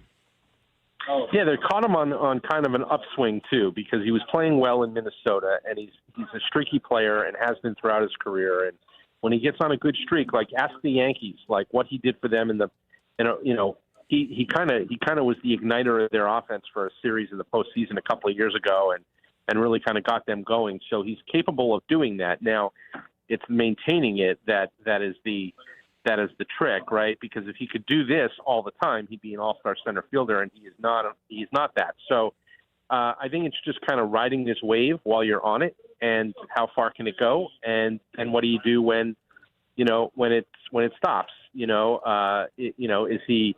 I think generally speaking, he's probably more of a bottom half of the order hitter in normal times, but when he's riding a wave like this, you jump on. So I mean, I think that's kind of where they're at. Scott, you've been around this team for a while, and, of course, the Nola coaster we saw Monday was the high of the Nola. Everybody seemingly wrote him off. Did he Undertaker himself out of the casket and bring his name back into the postseason conversation, or is it a fait accompli for you that they'll go with the three lefties in the playoffs? No, it's not a fait accompli, and I don't – well, and you're talking about really the first series. You're assuming they get a bye. With the second seed and don't have to play in the wild card round, the divisional round, you'll need three starters. So that's really what we're talking about. But if they go to where they want to go, they are going to need a fourth starter. So it's just a question of, like, that fourth guy, whether it's Luzardo or Nola, I would imagine it's one of those two. Do they, which one starts in the division series and which one do they hold back until the NLCS? And I don't think it's a fait accompli that it's going to be Sanchez, Suarez, Luzardo. But I also don't think that one start, puts Nola back into that position. Like, I think Nola's got to continue to pitch well, and he's got to continue to finish strong. And I think he's going to have three more starts now, and they have to be good. And, force Rob Thompson to make a difficult decision, like choose between Luzardo and Nola. If Nola pitches well, that becomes a tough choice. So I think that was certainly a positive development the other day. That was a good step in the right direction, and they need more of that, a lot more of that from Nola. I weigh heavily like what a guy has done in his postseason history. Nola's been a good postseason pitcher here for the majority of the last three runs. So I know he's had a couple of duds in there, but like the majority of it, he's been a really good number two starter, and he has been really good in that divisional round, pitching behind Zach Wheeler. They've kind of been a really good 1-2 combination. You obviously don't have the Wheeler component of that this year, but can Nola do that with Sanchez? Can they be the 1-2 punch? So I mean, I think that like I said, force them to make a tough decision at the end and decide how to do it. And really, what it might come down to, if everyone's pitching well, it might come down to the opponent, right? Are we talking about a team that's got a more lefty-leaning lineup? In which case, you'd want you wouldn't mind having the three lefties in a row. Are they more of a righty hitting lineup? In which case, you'd want a righty in there at some point. So, if Nola pitches well and Luzardo keeps pitching well, they're going to have a tough call to make, and it might be matchup based. Well, you just walked me into a question then, Scott Lauber from the Inquirer, about playoff resume and performance. Walker Buehler is going to pitch on Friday night. His playoff resume is pretty darn good, and recently pretty darn good. Is he in the mix at all in your mind? Well, he's going to have to pitch his way into that mix because he wasn't good for the majority of the year with the Red Sox. I think we probably saw his best start of the year when they came here in July, and he pitched well against the Phillies for 6 innings, I think it was. And in that start, he's walked a lot more people than he normally does. That's really kind of hurt him. So, he's going to, starting Friday night, he's going to have to pitch his way into that mix. I don't think you can put him there just yet. But you are right. Because he was not very good for the Dodgers last year either until good point. Until he needed to be. Yeah, no, exactly. And that was coming off Tommy John. And, you could maybe give him a mulligan and say, I know that the Red Sox looked at it and said he'll be better in the second year back. He was not better in the second year back. So, it's going to be a case where he's got to pitch his way into the mix. But, you mentioned the postseason track record. He threw the last pitch of the World Series last year, and that's not nothing. So, I think that it's going to give them something else to think about if he comes here and he pitches well. He'll also get, assuming they stick with the 6-man rotation the rest of the way, he'll also get 3 starts. Royals, I believe, Diamondbacks, and then the last series of the year against the Twins. So, he'll have a chance to kind of show them that he can help them one way or another, whether it's out of the bullpen as a kind of a long man, whether it's in that rotation, kind of in that mix. For one thing you probably won't need is a 5th starter, but like I said, they'll need a 4th.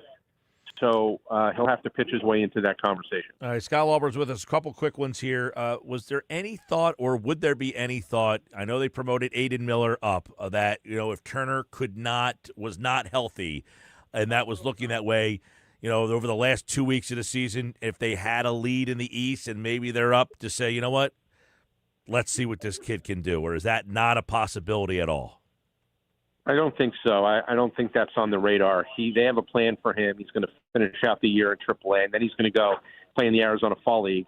So they are definitely pushing him, right, being kind of aggressive with him. They would love it if he's somehow in the mix next year for a spot. I don't know where that would be exactly or what that would entail, but, they're moving him kind of aggressively, but I don't think this was in the cards. I think it would have taken, like, Trey Turner being done for the year and the postseason. And then, like, we have what do we do now at shortstop for them to say, okay, let's really move Aiden Miller and put him in the big leagues and play him every day, because that's what it would take. He'd have to play every single day. All right, Scott Lauber is at the ballpark tonight. Phillies and, of course, the Mets trying to take the first 3 games of this series. It's Sanchez and Holmes, and he joined us right here on the Sports Bash Live on 97.3 ESPN. Thanks, Scott. Thanks, Mike. All right, there's Scott Lauber in the Phillies clubhouse at Citizens Bank Park, getting ready for the game tonight as the Phillies take on the Mets. And, of course, tomorrow we'll have all the reaction here on the Sports Bash. All right, I'm Mike Gill. Coming up, we will get our Fine 5, Ugly 5 quickies in here for the best 5 best, 5 worst teams in the NFL. Plus, listen for that sounder. You have one more opportunity to enter to win tickets to see the Eagles-Giants on Thursday Night Football.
All right, we'll do our NFL Fine Five, Ugly Five to wrap up tonight's show here on a Sports Bash Wednesday. Don't forget about Caesars Sportsbook. It's the only sportsbook app with Caesars rewards. Bet on gridiron action and earn perks on every game like hotel stays, bonus bets, game tickets, and more. Download the app using my promo code RADIO20X and place your first bet of $1 or more for a chance to double your winnings on your next 20 bets. Open to new users in New Jersey who are 21 or older. Max bet at $25 for boosted winnings. Max additional winnings, $2,500 per bet. Profit boost tokens expire 14 days after receipt. See Caesars.com/rewards for full terms. If you or someone you know has a gambling problem, call 1-800-GAMBLER. All right, Fine Five, Ugly Five. The ugliest of five. Let's go with the fifth worst team that we saw this past week. I would have to go with the Carolina Panthers are going to be on my list this time because I had the Jaguars in the Ugly Five last week, and Carolina got blasted by them. Yeah. 26-10, Jacksonville wins that one. Number 5, the Carolina Panthers. We're going to go there wasn't like a lot of ugly teams this past week, but one of the teams that's going to be in the mix has got to be – see, I don't think Jacksonville's all that good, so they're going to be number 4 this week in the Ugly Five. Going Giants, that offense is atrocious, but their defense is really good. Saints, number 2. Miami was the worst team I saw all weekend. They were terrible. We basically had the same 5. We just have a different order. I got Panthers actually the worst team right now. Dolphins, number 2. I think McDaniels lost that team. That team was lost before McDaniels had a chance to lose it. Fine 5. This is a tough one. I think the Chargers are in that mix. Yep, me too. With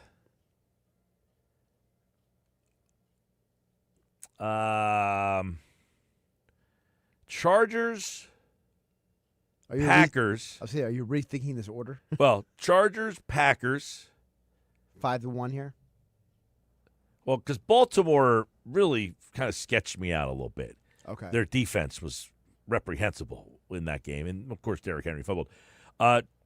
Washington, Buffalo, Philadelphia. No Packers? No, Packers. I said 4. Oh, okay. Yeah. Sorry. Yeah, So Chargers, Packers, Washington, Buffalo, Philadelphia. Makes sense to me. Yeah. That's our Fine 5, Ugly 5 for week number 1 in the books here on the Sports Bash Live on 97.3 ESPN. We are at Chickies and Pete's tomorrow in Atlantic City. Stop out and see us there. But first,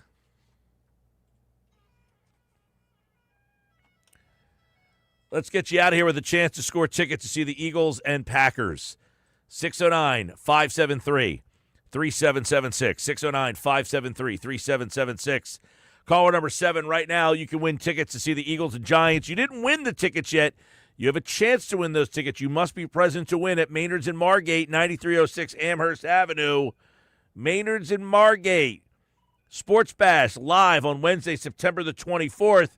One lucky winner drawn at random on the day of the Sports Bash live on Wednesday, September 24th. We'll win tickets to see the Eagles-Giants game Thursday Night Football, October 9th at MetLife Stadium. Transportation to and from the game, a awesome tailgate party filled with Eagles fans at MetLife. Caller 7-609-573-3776. Good luck. We'll talk to you tomorrow.